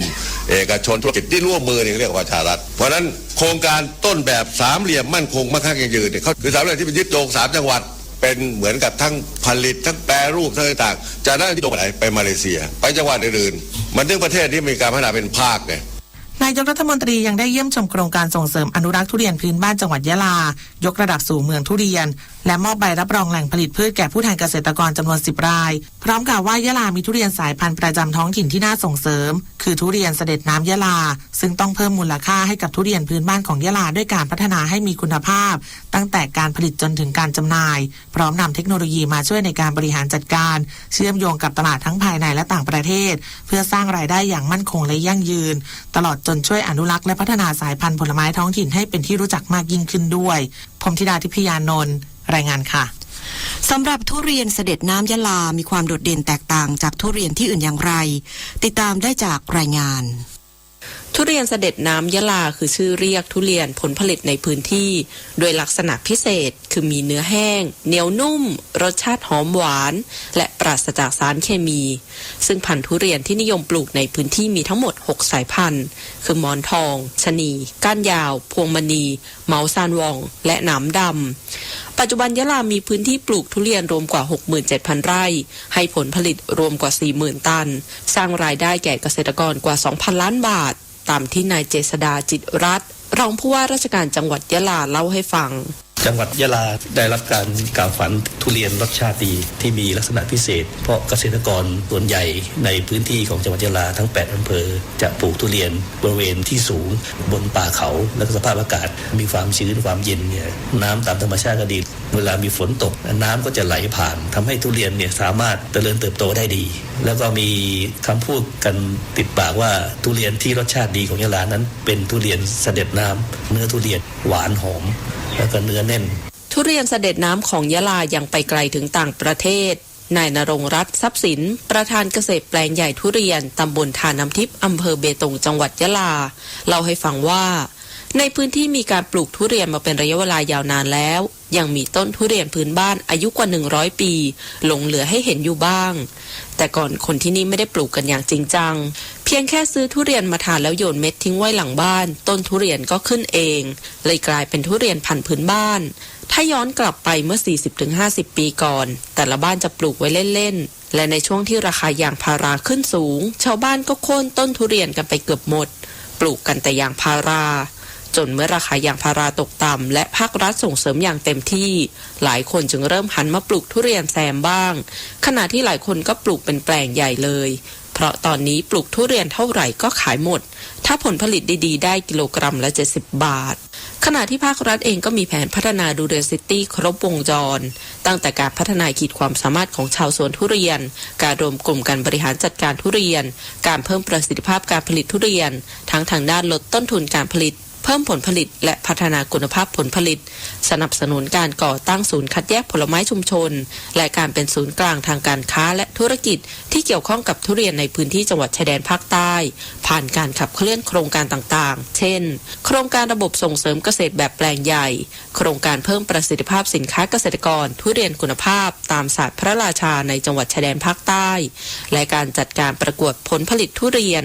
ซึ่งในปีนี้จะมีการแข่งขันประกวดทุเรียนพื้นบ้านหมอนทองชะนีและก้านยาวภายในงานมหกรรมผลไม้และของดีเมืองยะลาครั้งที่13ในวันที่16-18 สิงหาคมนี้ที่สนามโรงพิธีช้างเผือกจังหวัดยะลาธิตาวันลาบขจรสงวนรายงานนายกรัฐมนตรีระบุการสืบสวนเหตุวางระเบิดหลายจุดในกรุงเทพมหานครมีความคืบหน้ายืนยันการเฝ้าระวังอย่างเข้มงวดทุกพื้นที่ส่งผลดีต่อการจับกุมผู้ต้องสงสัยได้อย่างรวดเร็วพลเอกประยุทธ์จันทร์โอชานายกรัฐมนตรีและรัฐมนตรีว่าการกระทรวงกลาโหมกล่าวถึงเหตุวางระเบิดหลายพื้นที่ในกรุงเทพมหานครและในจังหวัดชายแดนภาคใต้ว่าการสืบสวนหาสาเหตุมีความคืบหน้ามากขณะนี้ยังไม่สามารถยืนยันถึงสาเหตุส่วนผู้ต้องสงสัยต้องดำเนินการไปตามกระบวนการยุติธรรมและยังถือว่าเป็นเพียงผู้ต้องสงสัยเท่านั้นส่วนการจับกุมผู้ต้องสงสัยได้บริเวณชายแดนเป็นผลมาจากมาตรการเฝ้าระวังทั้งทางช่องทางธรรมชาติและช่องทางปกติให้เข้มข้นมากขึ้นขณะที่ผู้บัญชาการตำรวจแห่งชาติเตรียมแถลงภาพรวมคดีระเบิดหลายจุดทั่วกรุงเทพมหานครวันพรุ่งนี้หลังจากวันนี้ลงพื้นที่จังหวัดยะลาสอบปากคำผู้ต้องสงสัยด้วยตนเองพลตำรวจเอกจักรทิพย์ชัยจินดาผู้บัญชาการตำรวจแห่งชาติพร้อมด้วยพลตำรวจโทรณสินผู้สาระผู้บัญชาการตำรวจภูธรภาค 9เดินทางมาสอบสวนผู้ต้องสงสัยวางระเบิดหลายจุดในพื้นที่กรุงเทพมหานครซึ่งถูกควบคุมตัวที่ศูนย์ซักถามศูนย์ปฏิบัติการสำนักงานตำรวจแห่งชาติส่วนหน้าอำเภอเมืองจังหวัดยะลาโดยพลตำรวจเอกจักรทิพย์ได้สอบสวนผู้ต้องสงสัยด้วยตัวเองก่อนที่จะรายงานความคืบหน้าของคดีที่เกิดขึ้นให้กับพลเอกประยุทธ์จันทร์โอชานายกรัฐมนตรีในโอกาสเดินทางมาปฏิบัติภารกิจในพื้นที่จังหวัดยะลาในวันนี้ซึ่งนายกรัฐมนตรีได้ให้ความสนใจความคืบหน้าของคดีดังกล่าวหลังการสอบสวนพลตำรวจเอกจักรทิพย์ไม่ได้เปิดเผยรายละเอียดต่อสื่อมวลชนแต่อย่างใดขณะที่พลตำรวจโทไกรบุญสั่วทรงผู้บัญชาการสำนักงานยุทธศาสตร์ตำรวจหนึ่งในคณะทำงานชุดคลี่คลายคดีระเบิดหลายจุดทั่วกรุงเทพมหานครเปิดเผยผ่านทางโทรศัพท์ว่าวันพรุ่งนี้ผู้บัญชาการตำรวจแห่งชาติจะแถลงชี้แจงภาพรวมของเหตุการณ์และความคืบหน้าของคดีระเบิดทั้งหมดเพื่อให้ประชาชนได้รับข้อมูลข่าวสารที่ชัดเจนมากยิ่งขึ้นส่วนจะมีการแถลงหรือชี้แจงเรื่องใดบ้างส่วนตัวยังไม่ทราบรายละเอียดแต่ย้ำว่าคดีนี้สำนักงานตำรวจแห่งชาติและหน่วยงานด้านความมั่นคงมีความมุ่งมั่นตั้งใจคลี่คลายคดีนี้อย่างเต็มที่จุฑามาศรักษาพันธ์รายงาน สสนำปัญหาภัยแล้งเข้าหารือต่อที่ประชุมสภาผู้แทนราษฎรขณะที่รัฐบาลยืนยันเร่งแก้ปัญหาภัยแล้งอย่างเต็มที่และเตรียมหารือกระทรวงการคลังปรับเพิ่มค่าชดเชยให้กับเกษตรกรที่ได้รับผลกระทบการประชุมสภาผู้แทนราษฎรวันนี้ซึ่งเป็นครั้งแรกที่ใช้ห้องประชุมจันทารัฐสภาเกียรติกายโดยก่อนเข้าสู่วาระเป็นการเปิดโอกาสให้สมาชิกหารือปัญหาความเดือดร้อนของประชาชนในพื้นที่โดยปัญหาส่วนใหญ่ที่สมาชิกหยิบยกเข้าหารือคือปัญหาภัยแล้งที่เกิดขึ้นในหลายพื้นที่ส่งผลให้ขาดแคลนน้ำอุปโภคบริโภคและพืชผลทางการเกษตรได้รับความเสียหายไม่สามารถเก็บเกี่ยวผลผลิตและผลผลิตราคาตกต่ำโดยขอให้ทุกภาคส่วนที่เกี่ยวข้องช่วยกันเร่งบรรเทาปัญหาทั้งระยะสั้นและระยะยาวทั้งการทำฝนเทียมสร้างอ่างเก็บน้ำเพื่อแก้ปัญหาภัยแล้งและเก็บน้ำไว้ใช้ได้อย่างพอเพียงจากนั้นเมื่อเข้าสู่วาระได้พิจารณากระทู้ถามสดซึ่งนายสุทินคลังแสงสสมหาสารคามพรรคเพื่อไทยตั้งกระทู้ถามสดรัฐบาลถึงความคืบหน้าในมาตรการแก้ไขปัญหาภัยแล้งโดยนายประภัสโพธสุทนรัฐมนตรีช่วยว่าการกระทรวงเกษตรและสหกรณ์ยอมรับว่าปริมาณฝนในปีนี้มีน้อยและน้ำที่สามารถบริหารจัดการได้มีเพียงอยู่48%โดยรัฐบาลยืนยันได้พยายามช่วยเหลือผู้ประสบภัยอย่างเต็มที่ทั้งการลดอัตราดอกเบี้ยเงินกู้ธกส.ให้กับลูกหนี้ส่วนพื้นที่ใดที่ประกาศเป็นเขตภัยพิบัติแล้งก็มีอัตราการชดเชยให้ไร่ละ 1,113 บาทแต่ยอมรับว่ายังน้อยเกินไปซึ่งหลักเกณฑ์นี้ใช้มานานแล้วไม่สอดคล้องกับค่าครองชีพในปัจจุบันจึงได้ปรึกษากับกระทรวงการคลังไปแล้วว่าจะปรับอัตราชดเชยให้มากกว่านี้ได้หรือไม่เราก็จะมอบให้ตามกฎเกณฑ์ของเดิมวันนี้ผมเห็นว่ามันน้อยไป 1,113 บาทถ้าใครมีประกันอยู่กับธนาคารธกส.ก็จะได้อีก 1,260 บาทส่วนข้าวโพดก็จะได้ 1,500 บาทนี่เป็นการชดเชยช่วยเหลือและต้องให้จ่ายภายใน90 วันต้องจบหลังจากประกาศภัยแล้ง รัฐมนตรีช่วยว่าการกระทรวงเกษตรและสหกรณ์ยังชี้แจงกรณีการตั้งข้อสังเกตว่าการที่ประเทศไทยแล้งมากในปีนี้มาจากการบริหารงานที่ผิดพลาดของรัฐบาลหรือไม่ว่าไม่ใช่เรื่องของการบริหารจัดการน้ำที่ผิดพลาดอย่างแน่นอนแต่เนื่องจากปีนี้ปริมาณฝนมีน้อยจริงๆขณะเดียวกันเห็นด้วยกับข้อเสนอเรื่องการปรับเพดานค่าชดเชยโดยจะนำเรื่องนี้เข้าหารือกับกระทรวงการคลังให้เร็วที่สุดพร้อมทั้งเตรียมจะรับโครงการโขงชีมูลเพิ่มแหล่งกักเก็บน้ำไปศึกษาเพราะตนเองฟังเรื่องนี้มากว่า20 ปีแล้ววาสนาตระเกตรายงานคณะกรรมการนโยบายการเงินมีมติ5-2เสียงให้ลดอัตราดอกเบี้ยนโยบายร้อยละ 0.25 ต่อปีจากร้อยละ 1.75 เป็นร้อยละ 1.50 ต่อปีโดยให้มีผลทันทีนายทิตนันท์ มัลลิกมาศเลขานุการคณะกรรมการนโยบายการเงินหรือกนง.เปิดเผยผลการประชุมกนง.ครั้งที่5ประจำปี 2562 ว่าในที่ประชุมมีมติ5-2เสียงให้ลดอัตราดอกเบี้ยนโยบายร้อยละ 0.25 ต่อปีจากร้อยละ 1.75 เป็นร้อยละ 1.50 ต่อปีโดยให้มีผลทันทีทั้งนี้ในการตัดสินนโยบายได้ประเมินจากเศรษฐกิจที่มีแนวโน้มขยายตัวต่ำกว่าที่ประเมินไว้การส่งออกสินค้าที่หดตัวและเริ่มส่งผลไปสู่อุปสงค์ในประเทศอาทิการบริโภคภาคเอกชนชะลอตัวลงตามรายได้ครัวเรือนนอกภาคเกษตรและการจ้างงานที่ปรับลดลงโดยเฉพาะการจ้างงานในภาคการผลิตเพื่อส่งออกรวมทั้งได้รับแรงกดดันจากหนี้ครัวเรือนที่อยู่ในระดับสูงขณะที่อัตราเงินเฟ้อทั่วไปเฉลี่ยทั้งปีมีแนวโน้มต่ำกว่าขอบล่างของกรอบเป้าหมายเงินเฟ้อจากราคาพลังงานที่ปรับลดลงด้านภาวะการเงินโดยรวมยังอยู่ในระดับผ่อนคลายสภาพคล่องในระบบการเงินยังอยู่ในระดับสูงแต่อัตราดอกเบี้ยที่แท้จริงอยู่ในระดับต่ำภาคเอกชนยังสามารถระดมทุนได้ต่อเนื่องแต่สินเชื่อที่มีแนวโน้มขยายตัวชะลอลงทั้งสินเชื่อธุรกิจและสินเชื่ออุปโภคบริโภคด้านอัตราแลกเปลี่ยนคณะกรรมการยังมีความกังวลต่อสถานการณ์เงินบาทที่แข็งค่าเมื่อเทียบกับประเทศคู่แข่งและอาจส่งผลกระทบต่อเศรษฐกิจมากขึ้นในสภาวะที่การกีดกันทางการค้ารุนแรงขึ้นจึงเห็นควรให้ติดตามสถานการณ์อัตราแลกเปลี่ยนและเงินทุนเคลื่อนย้ายอย่างใกล้ชิดรวมทั้งประเมินความจำเป็นของการดำเนินมาตรการที่เหมาะสมเพิ่มเติมรวมถึงประเมินจากระบบการเงินโดยรวมมีเสถียรภาพแต่ยังต้องติดตามความเสี่ยงที่อาจสร้างความเปราะบางให้เสถียรภาพระบบการเงินได้ในอนาคตคณะกรรมการจะติดตามพัฒนาการของการขยายตัวทางเศรษฐกิจอัตราเงินเฟ้อเสถียรภาพระบบการเงินรวมทั้งปัจจัยเสี่ยงต่างๆ โดยเฉพาะผลกระทบของสภาวะการกีดกันทางการค้าระหว่างประเทศอย่างใกล้ชิดเพื่อประกอบการดำเนินนโยบายการเงินที่เหมาะสมในระยะต่อไปอย่างไรก็ดีเศรษฐกิจไทยยังต้องเผชิญกับปัญหาเชิงโครงสร้างที่กระทบกับความสามารถในการแข่งขันและแนวโน้มการขยายตัวของเศรษฐกิจในอนาคตซึ่งต้องได้รับการแก้ไขอย่างจริงจังจากทุกภาคส่วนขณะที่กกร.มองเศรษฐกิจไทยไตรมาส 2โตต่ำกว่า2.8%ชี้สงครามการค้ายังคงส่งผลกระทบต่อระบบเศรษฐกิจไทยต่อเนื่องระบุมาตรการกระตุ้นเศรษฐกิจจากภาครัฐเป็นสิ่งจำเป็นในการเรียกความเชื่อมั่นนายปรีดีดาวฉายประธานสมาคมธนาคารไทยในฐานะประธานคณะกรรมการร่วมภาคเอกชน3สถาบันกกร.แถลงผลการประชุมว่าครึ่งปีแรกของปี 2562 เครื่องชี้เศรษฐกิจไทยทั้งการส่งออกและการใช้จ่ายภายในประเทศมีสัญญาณที่อ่อนแรงลงต่อเนื่องโดยในไตรมาสที่2ของปี 2562 เครื่องชี้ส่วนใหญ่มีทิศทางที่ชะลอตัวลงเมื่อเทียบกับไตรมาสแรกสะท้อนว่าเศรษฐกิจไทยมีแนวโน้มขยายตัวต่ำกว่าไตรมาสแรกที่ขยายตัว2.8%โดยในช่วงครึ่งปีหลังเศรษฐกิจไทยยังคงเผชิญความท้าทายจากหลายปัจจัยโดยเฉพาะเมื่อสหรัฐเตรียมที่จะปรับขึ้นภาษีนำเข้าในอัตรา10%ต่อสินค้าจีนในวงเงินถึง$300,000 ล้านสหรัฐในวันที่1กันยายนนี้ส่วนจีนเตรียมปรับค่าเงินหยวนให้อ่อนค่าหลุดระดับ7หยวนต่อดอลลาร์สหรัฐโดยเป็นระดับที่อ่อนค่าที่สุดในรอบ11ปีซึ่งน่าจะนำมาสู่มาตรการเพิ่มเติมจากฝั่งสหรัฐและส่งผลให้สงครามการค้ามีความเสี่ยงที่อาจจะรุนแรงขึ้นนอกจากนี้ยังมีความเป็นไปได้ที่สหราชอาณาจักรจะออกจากสหภาพยุโรปโดยไร้ข้อตกลงในวันที่31ตุลาคมนี้ทั้งนี้เศรษฐกิจไทยยังคงต้องหวังพึ่งการใช้จ่ายภายในประเทศโดยเฉพาะมาตรการระยะสั้นจากภาครัฐทั้งเพื่อบรรเทาผลกระทบจากภาวะภัยแล้งและการเรียกความเชื่อมั่นของภาคเอกชนโดยรวมที่ประชุมกกร.จะติดตามสถานการณ์เพื่อประเมินทิศทางการปรับตัวของเครื่องชี้เศรษฐกิจไทยอย่างใกล้ชิดต่อไปกฤษ รวิวรรณรายงานด้านรัฐมนตรีว่าการกระทรวงอุตสาหกรรมมอบหมายสำนักงานเศรษฐกิจอุตสาหกรรมเร่งจัดทำแผนดึงดูดการลงทุนจากจีนพร้อมทั้งเร่งยกระดับภาคอุตสาหกรรมขับเคลื่อนเศรษฐกิจนายสุริยะจึงรุ่งเรืองกิจรัฐมนตรีว่าการกระทรวงอุตสาหกรรมเปิดเผยภายหลังตรวจเยี่ยมสำนักงานเศรษฐกิจอุตสาหกรรมหรือสสอ.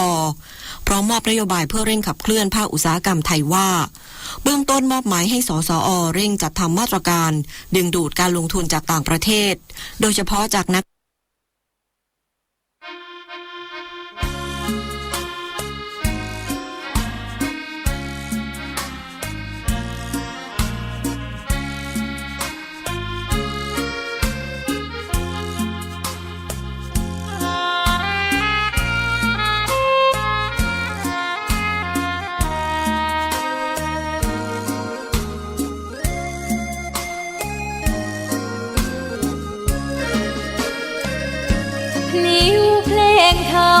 ถูกถ้อยคำเข้าถึงจิตใจฟังรายการวิทยุเสียงใสส่งถึงใจไปสู่ปลายนาสารธรรมน้อมนำมองพระศาสดาบอกผู้คนทั่วลาหันมาเข้าวัดฟังธรรมคลื่นเสียงนี้เป็นคลื่นธรรมะจากใจส่งถึงบ้านไกลบ้านไกลฟังได้สุขใจล้ำยามดึกดื่นค่ำคืนมีงานต้องทำเป็นคลื่นสารธรรมเน้นย้ำธรรมะเพื่อนใจเสียงคลื่นธรรมบอกหลักธรรมให้คลายความเหงาฟังเสียงธรรมะเบาเบาบอกเล่าถึงคนบ้านไกลสื่อธรรมะบอกลดละละวางด้วยใจสื่อไปถึงสวงใน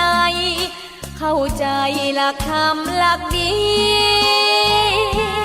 พลิ้วเพลงธรรมถูกสัมพันธ์จิตใจร่าเริงฟังสาระธรรมะบันเทิงรื่นเริงในชีวิตยามวันว่างเดินทางไปเยี่ยมสถานีนัดพบกันน้องพี่ว วันนี้วันดีวันเสาร์สวดมนต์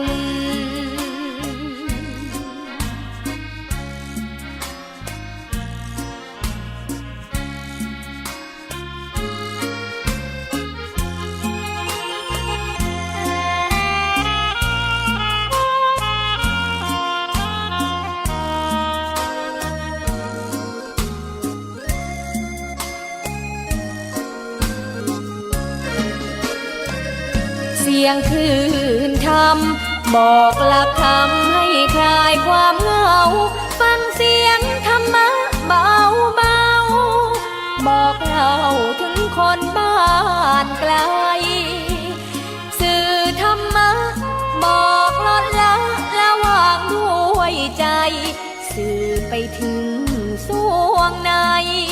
เข้าใจหลักธรรมหลักดีเพลงธรรมผูกสัมพันธ์จิตใจร่าเริงฟังสาระธรรมะบันเทิง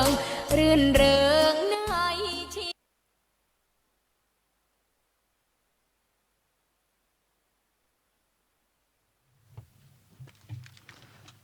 สวัสดีครับ ค่ะสวัสดีค่ะครับก็พบกับพวกเราอีกเช่นเคยนะครับกับในรายการ Club Wednesday นะครับทุกๆวันพุธนะครับในเวลา 19:20 นะครับถึงเวลา 20:00 นตรงนะครับวันนี้เรามาตรงเวลาวันนี้เรามาตรงเวลาด้วยนะครับปกติก็มาตรงเหมือนกันแต่ว่าไม่ได้ตรง20 ไม่ได้ตรง 19:20 นะครับแต่ว่าวันนี้เนี่ยที่เรามาพูดกันวันนี้เราจะมาเสนอในหัวข้อเรื่องวิธีการสร้างเสน่ห์แล้วก็อำนาจบารมีใช่ครับคือบางคนเวลาเราเจอใครบางคนเนี่ยรู้สึกว่าเวลาคุยด้วยเนี่ยเขามีเสน่ห์ใช่เขาแบบเขาบางคนเราก็เห็นว่าเขาไปทำเสน่ห์อะไรหรือเปล่าเขาไปทำสาริกาลิ้นทองหรือว่าเวลาเราจะสร้างเสน่ห์เนี่ยเราควรจะสร้างยังไงแต่ว่าวันนี้ก่อนที่เราจะเข้าสู่เนื้อหานะครับตอนนี้เราก็อยากมาพูดกันว่าเข้าใกล้ฤดูฝนแล้วตอนนี้พูดง่ายๆก็คือเป็นฤดูฝนแล้วแหละครับตอนนี้พูดง่ายๆก็คือว่าคือเข้ามาแล้วนะครับฝนตกมาแล้วนิดนึงนะครับก็อยากจะเอามาเตือนทุกๆคนด้วยนะครับตอนนี้เป็นช่วงหน้าฝนอย่าลืมรักษาสุขภาพกันด้วยนะครับค่ะพกร่มเนาะแล้วก็เสื้อกันฝนใช่มันดูเหมือนเป็นแบบว่าอย่างผมสมัยก่อนนะครับเวลาวันนี้ดูอากาศแล้วนี่น่าจะร้อนทั้งวันฝนไม่น่าตกงั้นไม่เอาร่มไปดีกว่าไม่เอาเสื้อกันฝนแต่ที่ไหนได้พอเราเรียนเสร็จปุ๊บทำงานเสร็จปุ๊บกลายเป็นฝนตกออกมาไปไหนไม่ได้นะครับแล้วก็คาดการไม่ได้เราคาดการในเรื่องของสภาพอากาศไม่ได้นะครับแต่ว่าวันนี้เนี่ยผมก็รู้สึกว่าหลังจากที่เราได้กลับมาจัดรายการในทุกๆสัปดาห์นะครับมันมีสิ่งที่เราเรียกว่าความเปลี่ยนแปลงสำหรับพวกเราเองก็คือว่า1จากที่พวกเราเคยบอกเอาไว้ว่าพวกเราพูดกันไม่ค่อยคล่องเลยแต่ในปัจจุบันเนี่ยพวกเราก็พูดได้ดีขึ้นแต่ว่ามันก็ต้องมีการพัฒนาต่อไปเรื่อยๆนะครับนี่ก็คือเป็นสิ่งที่เราเนี่ยทุกคนควรที่จะพัฒนาเหมือนกันก็แล้วแต่ใครบางคนนะครับว่าเราอยากจะพัฒนาทางด้านทักษะด้านไหนมากกว่าซึ่งไม่ผิดเลยนะครับอย่างบางคนไม่ได้ชอบพูดแต่อย่าไปพัฒนาทักษะทางด้านเรื่องการทำงานก็ไม่มีปัญหานะครับก็เอาที่เราเนี่ยชอบแล้วเราก็สบายใจนี่ก็คือเป็นเรื่องที่ดีนะครับก็หลังจากที่ผมเนี่ยได้ฟังเรื่องราวดีๆของคุณชรบุรณหิรันนะครับก็ไม่ได้ฟังทั้งฟังด้วยเนาะแล้วก็ทั้งอ่านหนังสือของเขาด้วยตอนแรกเรามาอ่านหนังสือเราก็เลยบอกว่าบางครั้งเนี่ยผมยังรู้สึกว่ามีเหตุการณ์หลายเหตุการณ์ที่ทำให้เราเนี่ยรู้สึกเสียดายในช่วงก่อนๆนี้นะครับอันนี้คือเดี๋ยวเรายังไม่เข้าเนื้อหานะครับเพราะว่าวันนี้เรื่องของการสร้างเสน่ห์มันไม่ได้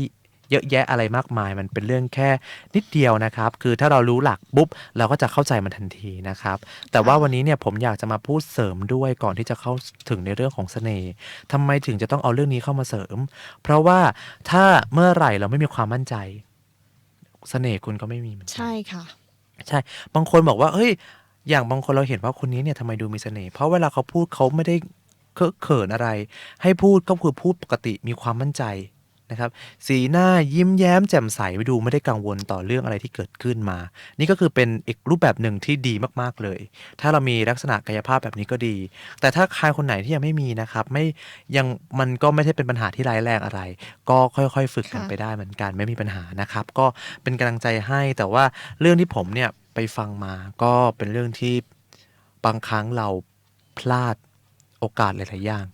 จากความคิดของตัวเราเองครับดีเจปลอง ค่ะ ดีเจปลองเคยรู้สึกอะไรที่แบบว่าพลาดไหมครับไม่ได้ทำก็มีค่ะ มีหลายเรื่องเหมือนกัน แล้วเรารู้สึกยังไงบ้างครับตอนนั้น ก็อยากกลับเวลา อยากให้เวลาย้อนกลับเวลาไปเนาะณตรงนั้นคือมันก็ย้อนไปไม่ได้ละแล้วก็ต้องมาดูที่ปัจจุบันของเราดีกว่า ใช่ครับแต่ว่าเราไม่ได้บอกว่าให้ลืมเรื่องเราในอดีตทั้งหมดนะครับแต่ว่าในเรื่องบางเรื่องเนี่ยมันมีสาระของมันอยู่นั่นก็คือว่าการที่เราเนี่ยได้เรียนรู้ถึงเรื่องราวที่มันเกิดขึ้นในอดีตเราก็จะสามารถที่จะนำมาพัฒนาแล้วก็ปรับปรุงตัวเองได้ด้วยนะครับก็อย่างเรื่องที่สมัยก่อนผมก็เคยพลาดไปก็คือว่าเรามีแต่ความกลัวใช่ค่ะครับความกลัวเนี่ยแบ่งเป็น2ประเภท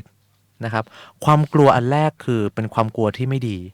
เป็นความกลัวที่ไปทำอันนั้นฉันก็กลัวว่ามันจะไม่ดีทำอันนี้ฉันก็ว่าฉันก็กลัวว่านั่นจะไม่เหมาะสมอะไรอย่างเงี้ยครับอันนี้มันก็กลายเป็นทำให้เราเนี่ยขาดในเรื่องของการพัฒนาไปเพราะเรากลัวแต่ในอีกเรื่องนึงที่เป็นความกลัวที่ดีคือเป็นความกลัวเช่นกลัวตายกลัวไม่มีชีวิตอยู่นะครับอันนี้ก็คือเป็นเรื่องที่ดีที่เราจะต้องรับรู้ว่าอะไรที่มันเป็นเหตุที่ทำให้เราเนี่ยเกิดอันตรายได้เราก็ควรที่จะระมัดระวังแต่ฉะนั้นนะครับความกลัวเนี่ยมันมีทั้งดีแล้วก็ไม่ดี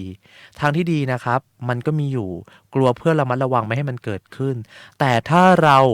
เกินขีดของคำว่าพอดีมันจะกลายเป็นคำว่าระแวงคุณจะกลัวจนคุณระแวงจนคุณไม่ได้ทำอะไรเลยซึ่งตัวดีเจสมัยก่อนเป็นแบบนั้นนะครับเราก็เลยบอกว่าเสียดายไหมตอนนั้นเสียดายมากที่เราระแวงเพราะว่าเรากลัวคนอื่นแบบวิจารณ์เรากลัวคนอื่นวิจารณ์นะครับคือเวลาคนอื่นเขาวิจารณ์เนี่ยบางคนเขาก็วิจารณ์แล้วเขาก็จบไปเขาไม่ได้สนใจอะไรแต่เราเป็นคนฟังไงครับพอเราฟังแบบนี้เรื่อยๆความรู้สึกเรามันไม่ดีแน่ๆโดนวิจารณ์โดนว่าบ่อยๆยังไงมันก็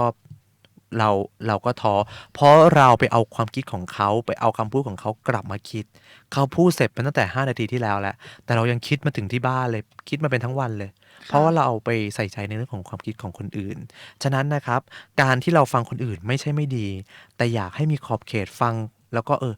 ฟังไว้เป็นความรู้แต่ไม่ใช่แบบต้องเชื่อ 100% ใช่ไหมครับเขาถึงมีหลักกาลามสูตรไงครับว่าถ้าเราจะเชื่อ 100% เราต้องพิสูจน์ได้ฉะนั้นอันนี้ก็เหมือนกันเวลาคุณไปฟังคนอื่นที่เขาวิจารณ์คุณอย่างนั้นน่ะเขาแล้วยิ่งในโลกออนไลน์ยิ่งหนักเข้าไปอีกจริงไหมครับที่เจ็บร้องคอมเมนต์เลยหรือเปล่าคะสมมุติว่าเราเป็นศิลปินเราเป็นดาราเราเป็นคนที่มีชื่อเสียงเขาไม่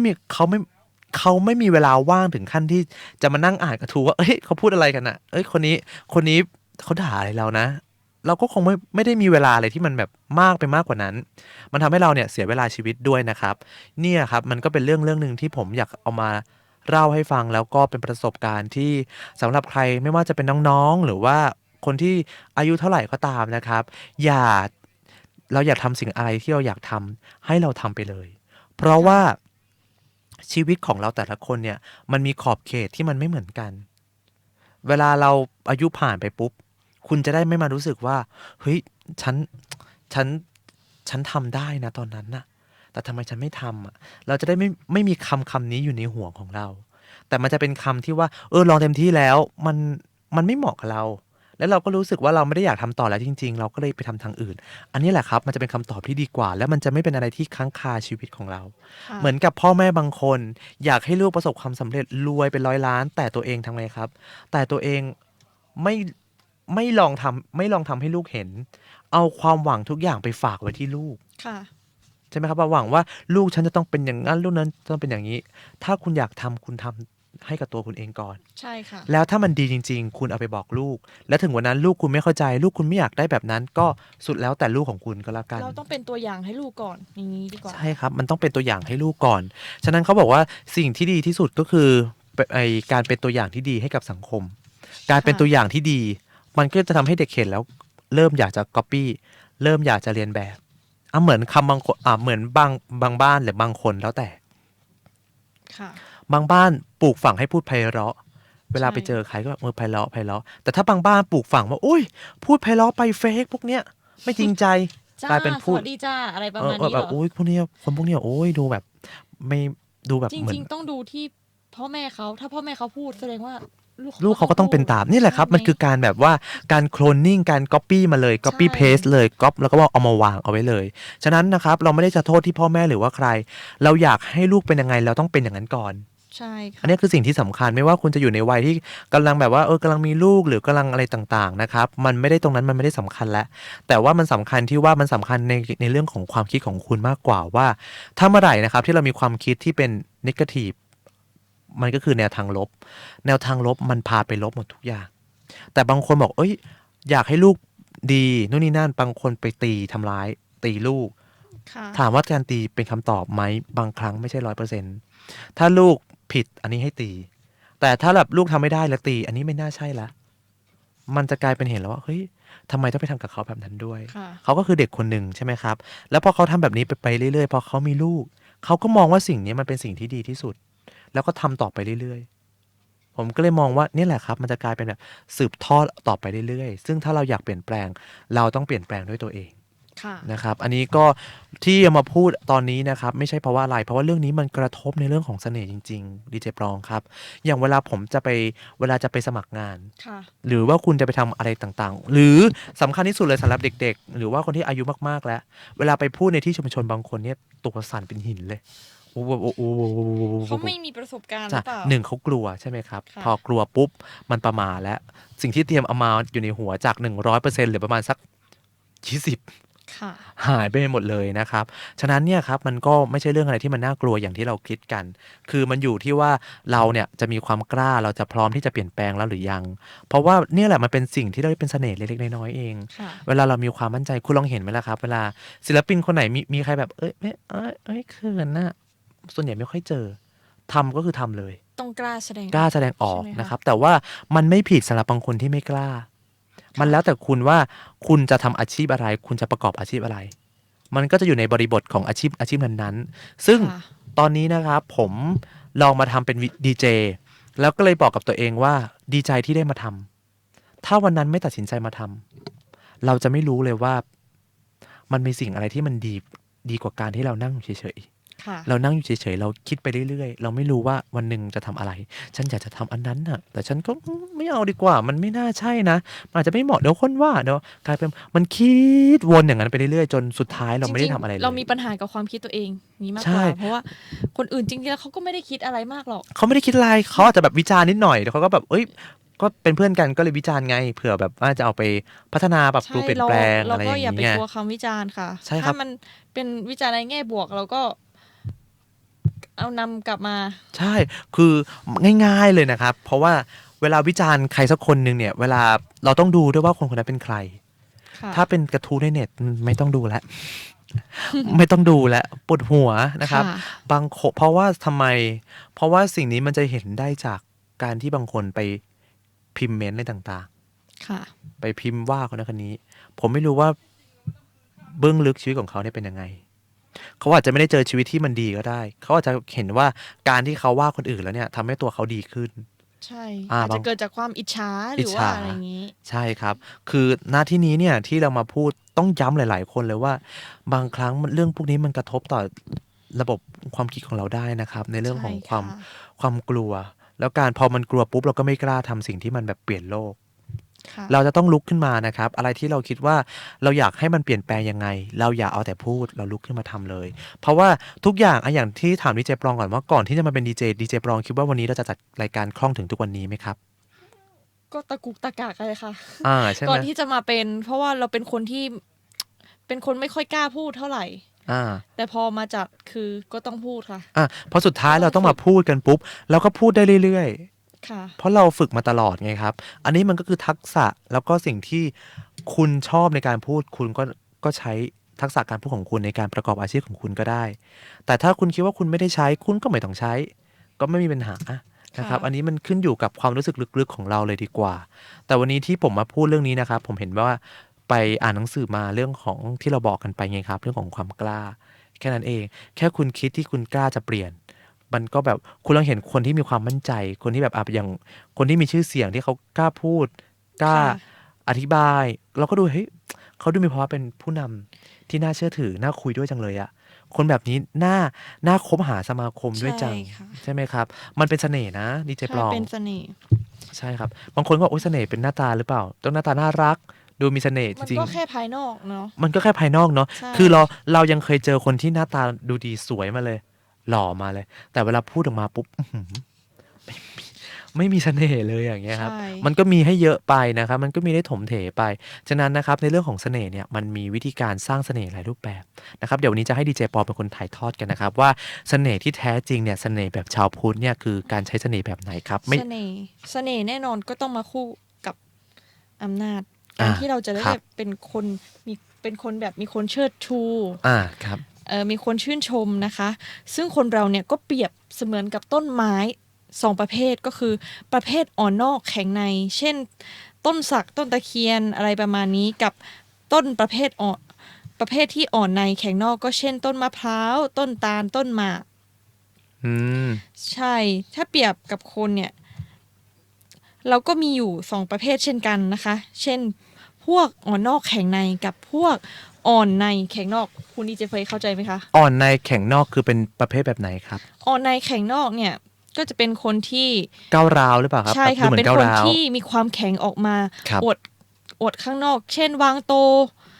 แสดงสีหน้าบึ้งตึงคำพูดก็หยาบคายกระด้างนะคะกระโชกโคกฮาก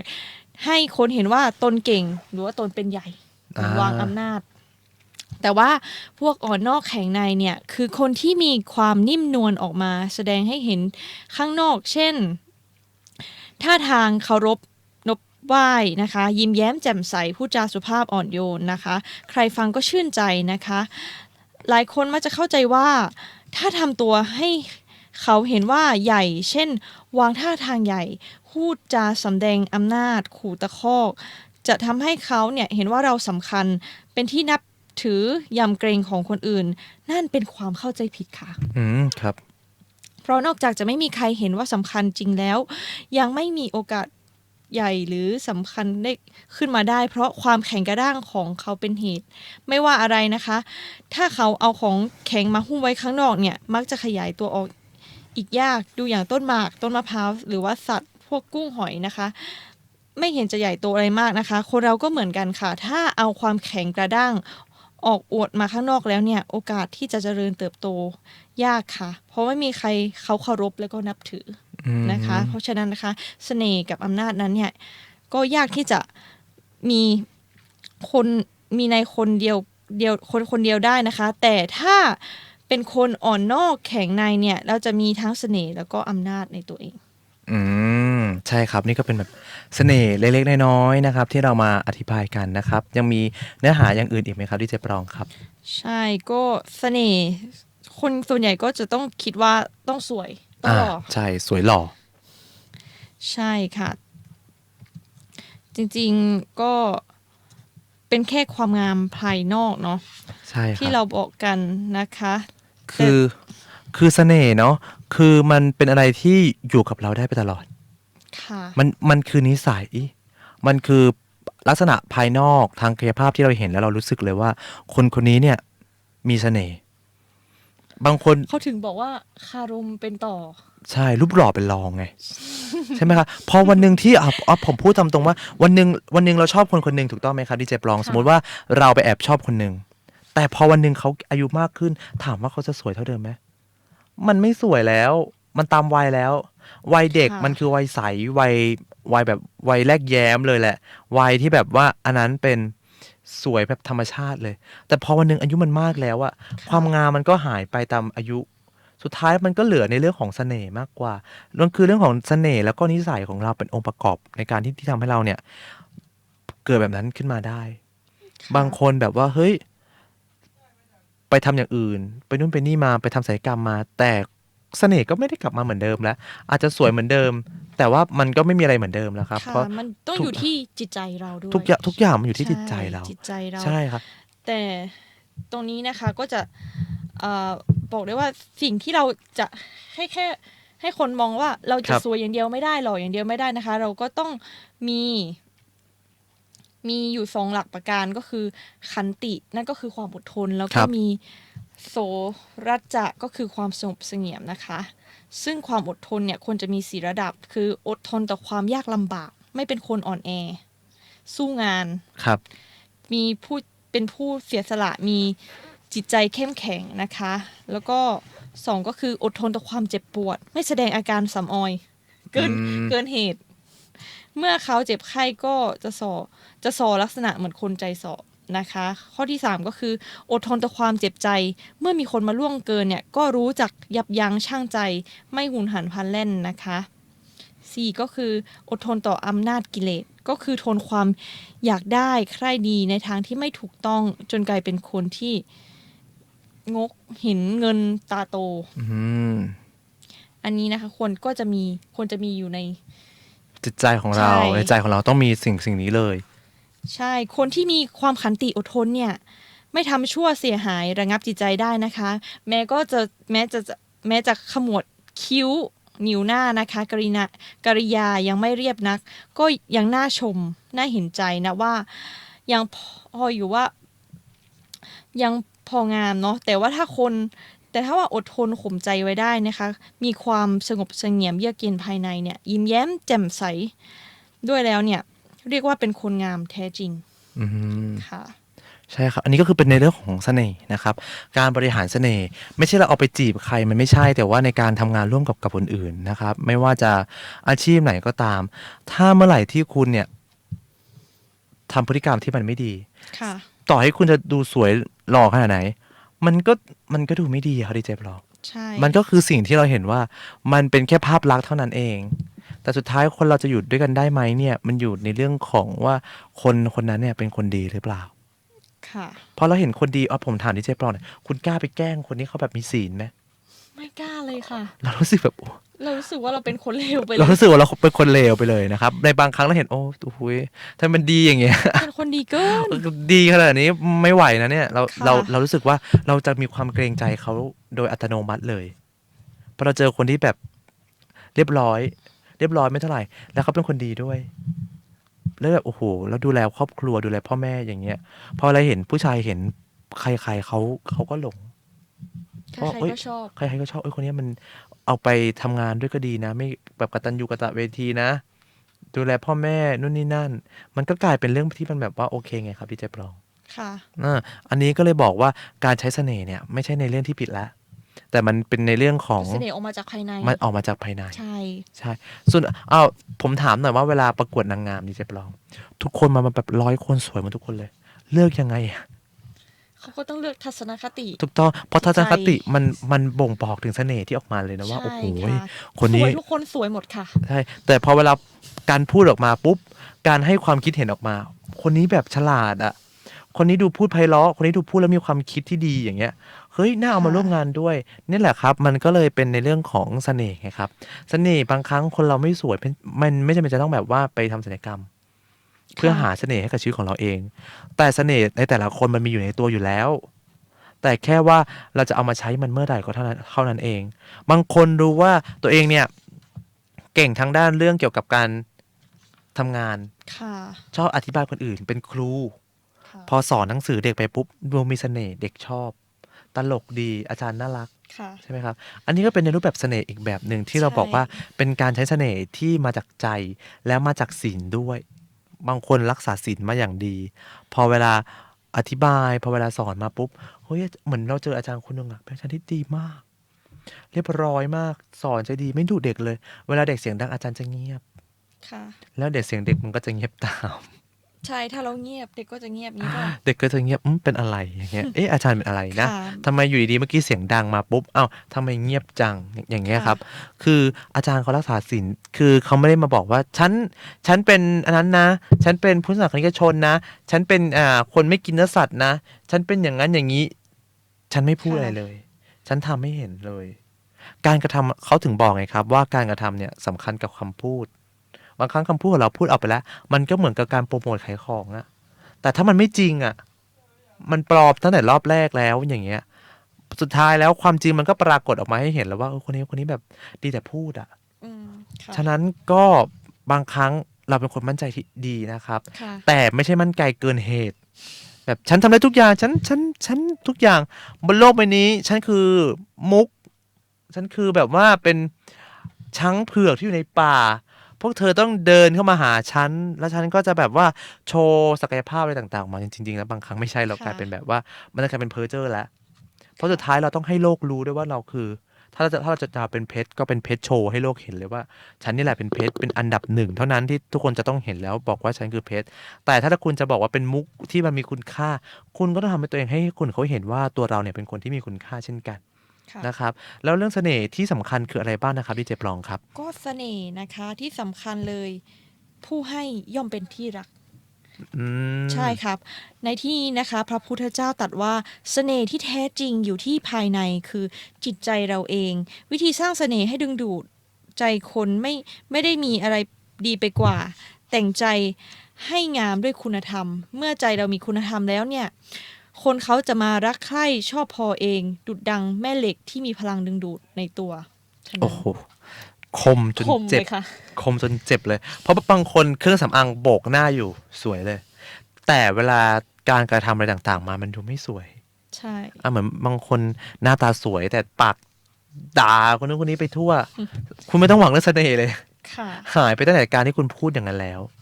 เสน่ห์ในใจคุณไม่มีเลยค่ะสิ่งที่สำคัญนะคะก็ต้องมีประกันแรกก็คือการให้ทานก็คือความเอื้อเฟื้อเผื่อแผ่ความเอื้อเฟื้อเผื่อแผ่นี้นะคะเป็นคุณสมบัติภายในใจเราที่ต้องสร้างขึ้นให้ได้ก่อนคือต้องพยายามทำใจให้มีความรักความปรารถนาดีต่อผู้อื่นนะคะคิดอยากจะช่วยเหลือคนอื่น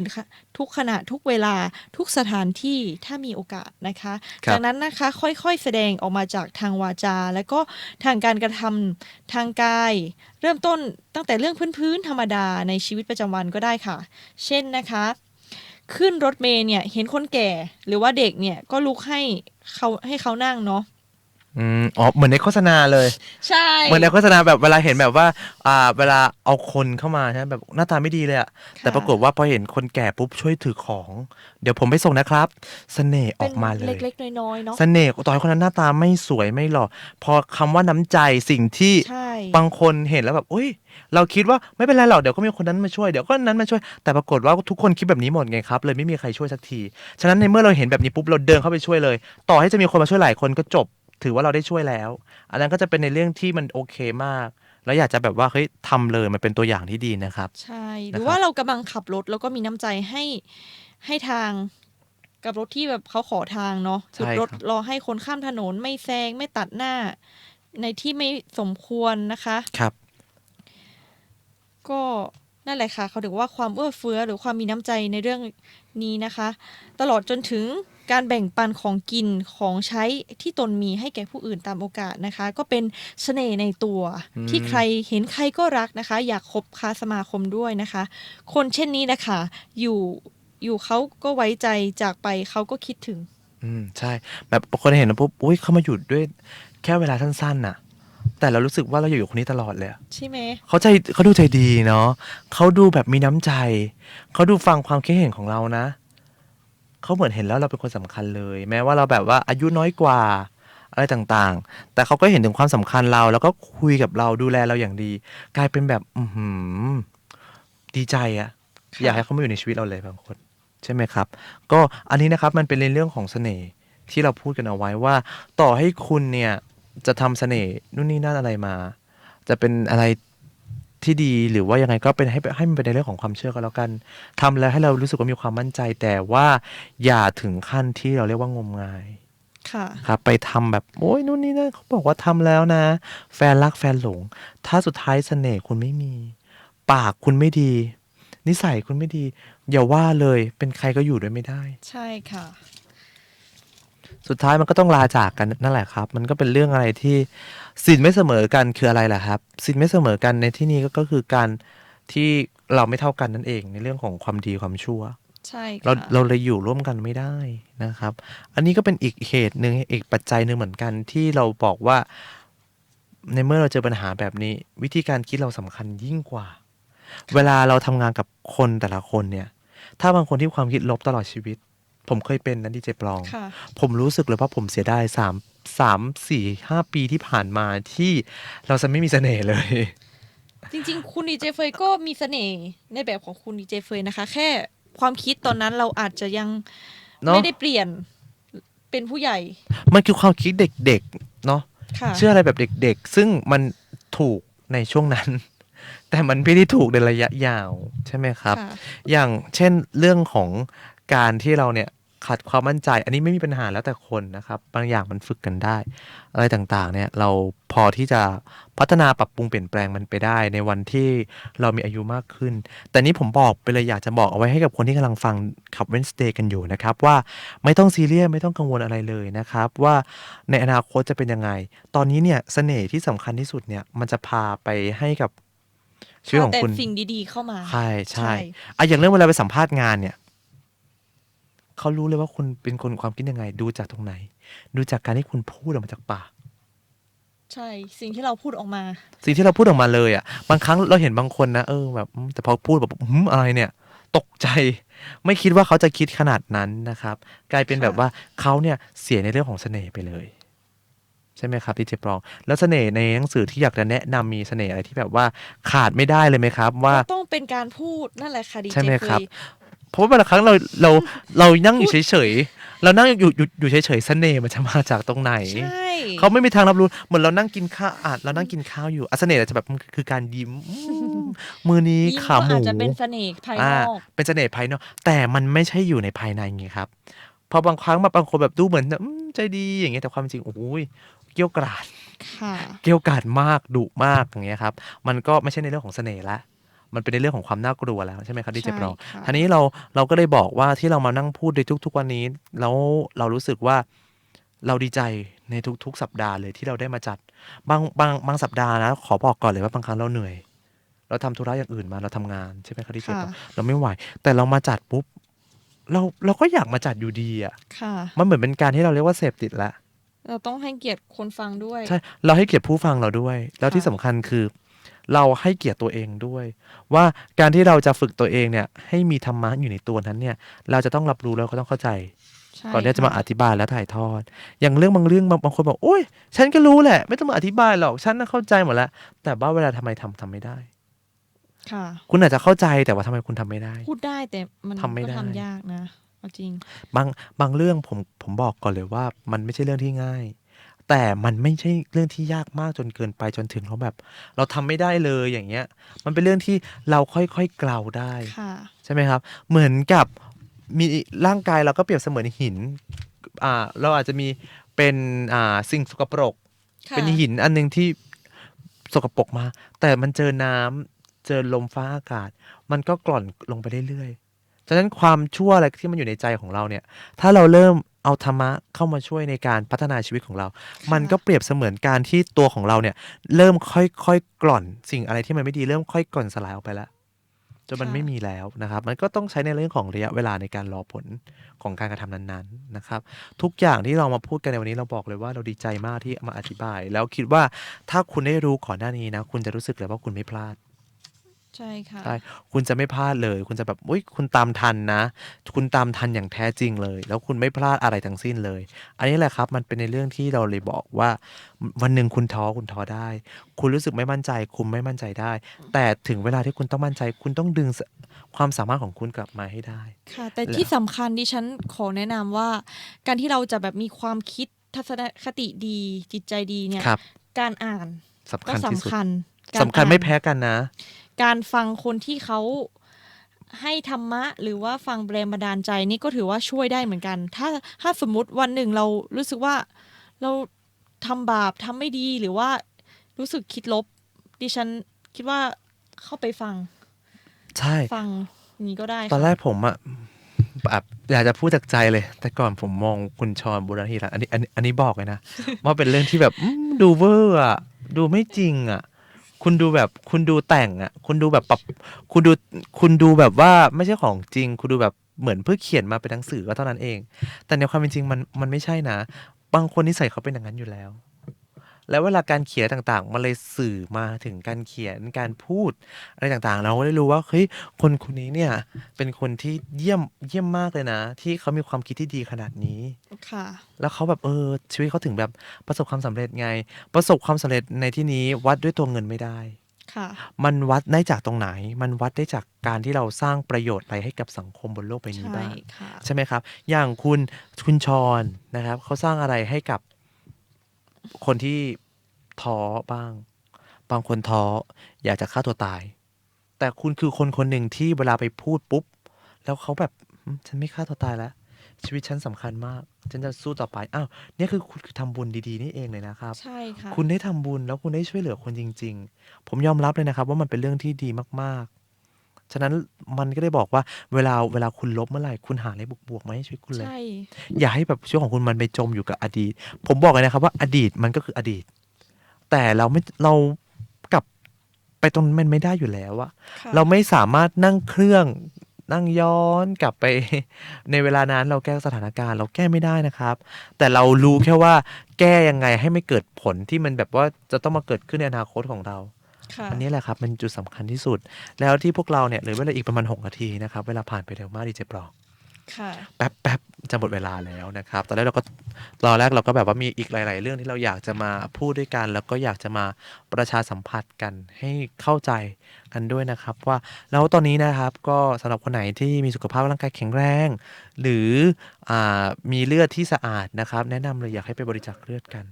อยากให้ไปช่วยกัน ที่ไหนคะ บริจาคที่โรงพยาบาลสวนดอก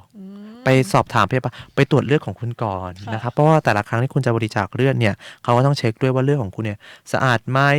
แล้วก็ที่สำคัญก็คือว่าไม่ควรกินของอะไรมันๆก่อนบริจาคเลือด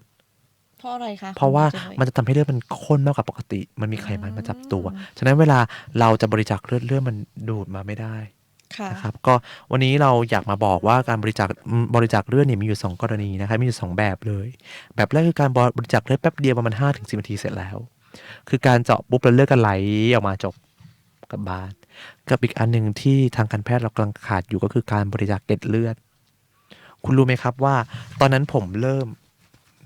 มบริจาคเลือดครั้งนั้นครั้งแรกที่เริ่มทำเราได้เห็นเด็กที่มาขอบคุณเราบอกว่าขอบคุณนะครับพี่ที่เลือดพี่ทำให้ผมหายจากมะเร็งได้เราฟังแล้วโอ้โหเรารู้สึกว่าเรามีคุณค่าเลย โอ้มีคนมาขอบคุณคุณเลยใช่ไหมคะ ตอนนั้นไปเยี่ยมเด็กอันนั้นนะ อ๋ออั อันนี้ผมบอกแล้วผมไปทำในโครงการของศาส งั้น นา แสดงว่าเลือดของดีเจเฟยเนี่ยไปเอาไปให้เด็ก เอาไปให้เด็กแล้วเขาเนี่ยเอาไปใช้ได้เลย โอ้ดีมาก แล้วก็เลย ค่ะ บอกว่าแล้วเนี่ยแหละครับมันเป็นความภูมิใจเล็กๆของเรา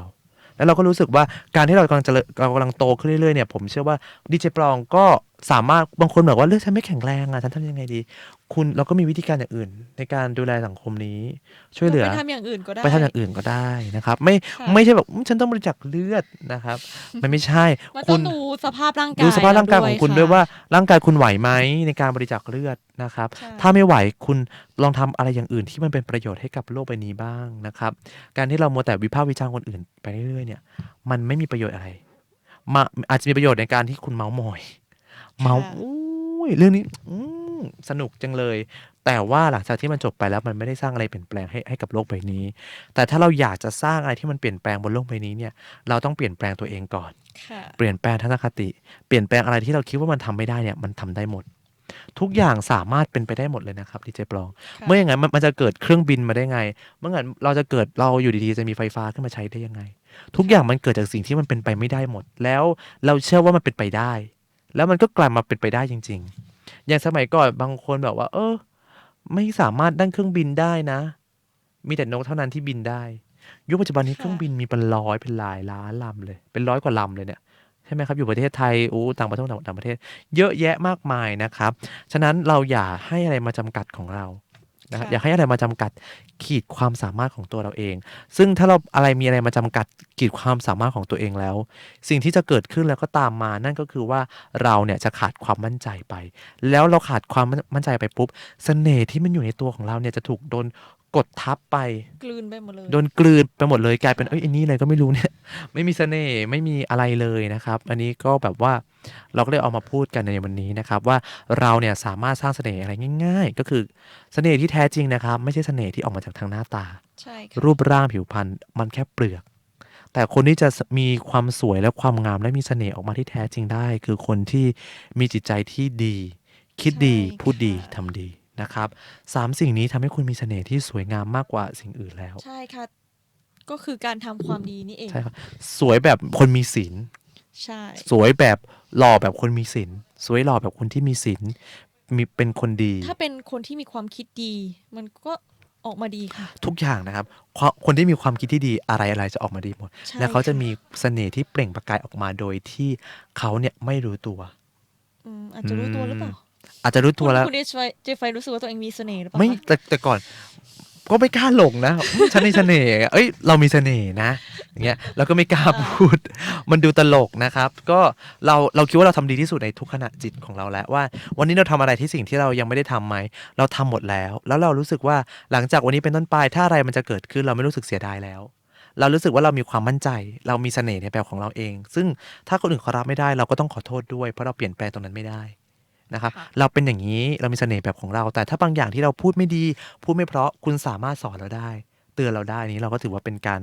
ให้ทานอย่างหนึ่งนะครับให้เรากลายมาเป็นคนที่ดีขึ้นก็คือการที่สร้างคนหนึ่งเหมือนกันนะครับเหมือนบางคนเราไปเจอคนที่ตัวเหม็นสมมติเราเจอคนที่ตัวเหม็นดีเจปองจะมาจากอู้ว้ายจะอ้วกแล้วอ้วก ต่อหน้าเขาเหรอ มันก็ไม่ใช่ต้องไหมครับเราก็ต้องมีจังหวะในการพูดนั่นเองครับมันก็นี่แหละมันก็คือเป็นการที่เราเรียกว่าเสน่ห์นะครับในการพูดกับคนอื่น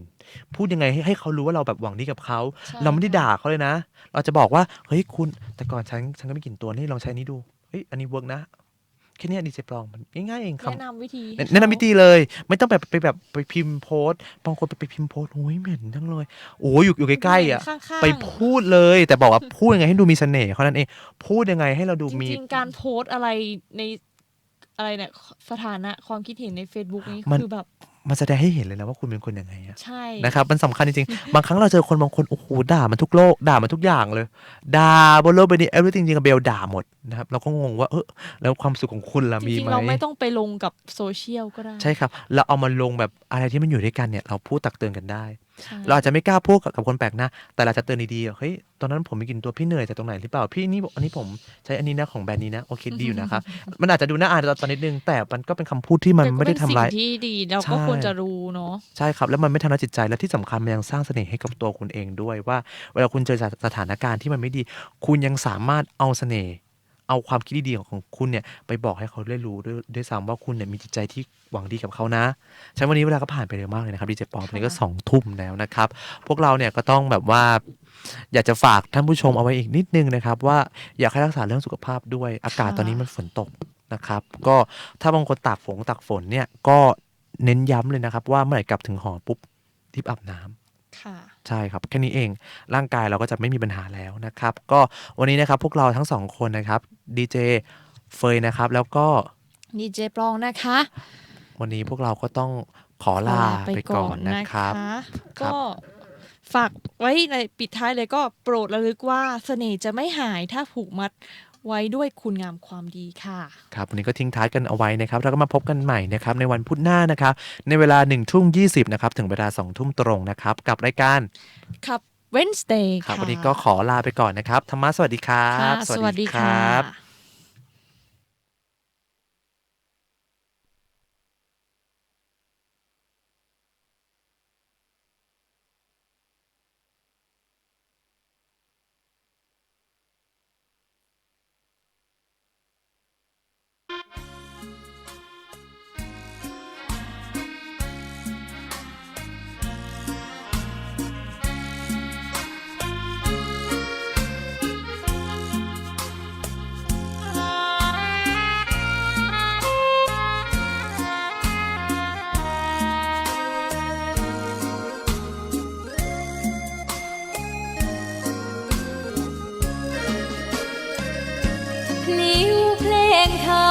ถูกถ้อยคำเข้าถึงจิตใจฟังรายการวิทยุเสียงใสส่งถึงใจไปสู่ปลายนาสารธรรมน้อมนำมองพระศาสดาบอกผู้คนทั่วลาหันมาเข้าวัดฟังธรรมคลื่นเสียงนี้เป็นคลื่นธรรมะจากใจส่งถึงบ้านไกลบ้านไกลฟังได้สุขใจล้ำยามดึกดื่นค่ำคืนมีงานต้องทำเป็นคลื่นสารธรรม เน้นย้ำธรรมะเพื่อนใจ เสียงคลื่นธรรมบอกหลักธรรมให้คลาย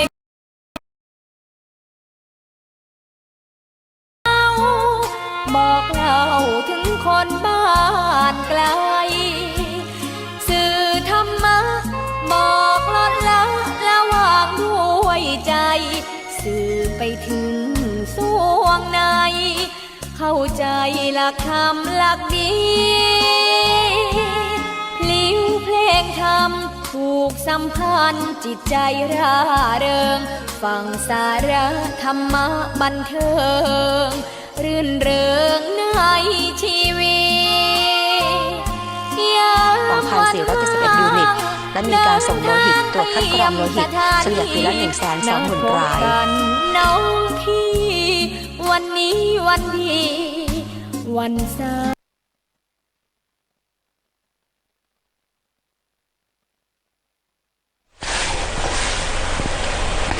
เวลา 15:33 นาทีสมเด็จพระกนิษฐาธิราชเจ้ากรมสมเด็จพระเทพรัตนราชสุดาสยามบรมราชกุมารีเสด็จพระราชดำเนินไปทรงเปิดงานฉลองครบ 48 ปี สหกรณ์โคนมหนองโพราชบุรีจำกัดในพระบรมราชูปถัมภ์ตำบลหนองโพอำเภอโพธารามจังหวัดราชบุรีจัดขึ้นเพื่อน้อมรำลึกในพระมหากรุณาธิคุณของพระบาทสมเด็จพระบรมชนกาธิเบศรมหาภูมิพลอดุลยเดชมหาราชบรมนาถบพิตรที่ได้พระราชทานพระราชดำริเกี่ยวกับการส่งเสริมการเลี้ยงโคนมและแปรรูปน้ำนมเป็นผลิตภัณฑ์นมของประเทศโดยพระราชทานพระราชทรัพย์ส่วนพระองค์จัดตั้งโรงงานนมผงชื่อบริษัทผลิตภัณฑ์นมหนองโพจำกัดในปี 2515 เพื่อแก้ปัญหาการไม่มีที่ขายน้ำนมดิบของเกษตรกรผู้เลี้ยงโคนมสมัยนั้นและทรงพระกรุณาโปรดเกล้าโปรดกระหม่อมให้รับไว้ในพระบรมราชูปถัมภ์นอกจากนี้ได้พระราชทานเงินทุนจัดตั้งเป็นมูลนิธิพระบารมีปกเกล้าในพระบรมราชูปถัมภ์และกองทุนพระราชทานสหกรณ์โคนมหนองโพเพื่อเป็นทุนการศึกษาให้แก่ลูกๆของสมาชิกสหกรณ์โอกาสนี้ทอดพระเนตรภายในพิพิธภัณฑ์สหกรณ์โคนมหนองโพราชบุรีจำกัดซึ่งก่อสร้างเมื่อปี 2531 โดยได้รับพระราชทานชื่อว่าอาคารเทพฤทธิ์เทพกุลเพื่อเป็นที่ระลึกแด่หม่อมราชวงศ์เทพฤทธิ์เทพกุลผู้ออกแบบอุปกรณ์เครื่องใช้ในการผลิตนมผงของโรงงานนมผงหนองโพตั้งแต่เริ่มแรกโดยในปี 2533 พระบาทสมเด็จพระเจ้าอยู่หัวได้เสด็จพระราชดำเนินแทนพระองค์ไปทรงเปิดพิพิธภัณฑ์แห่งนี้ตัวอาคารสูง2 ชั้นเพื่อรวบรวมประวัติความก้าวหน้าของสหกรณ์โคนมหนองโพตั้งแต่เริ่มแรกจนถึงปัจจุบันในด้านการเลี้ยงโคนมและการผลิตนมมีการจัดแสดงอุปกรณ์และเครื่องจักรในช่วงการผลิตภัณฑ์ในช่วงการผลิตผลิตภัณฑ์นม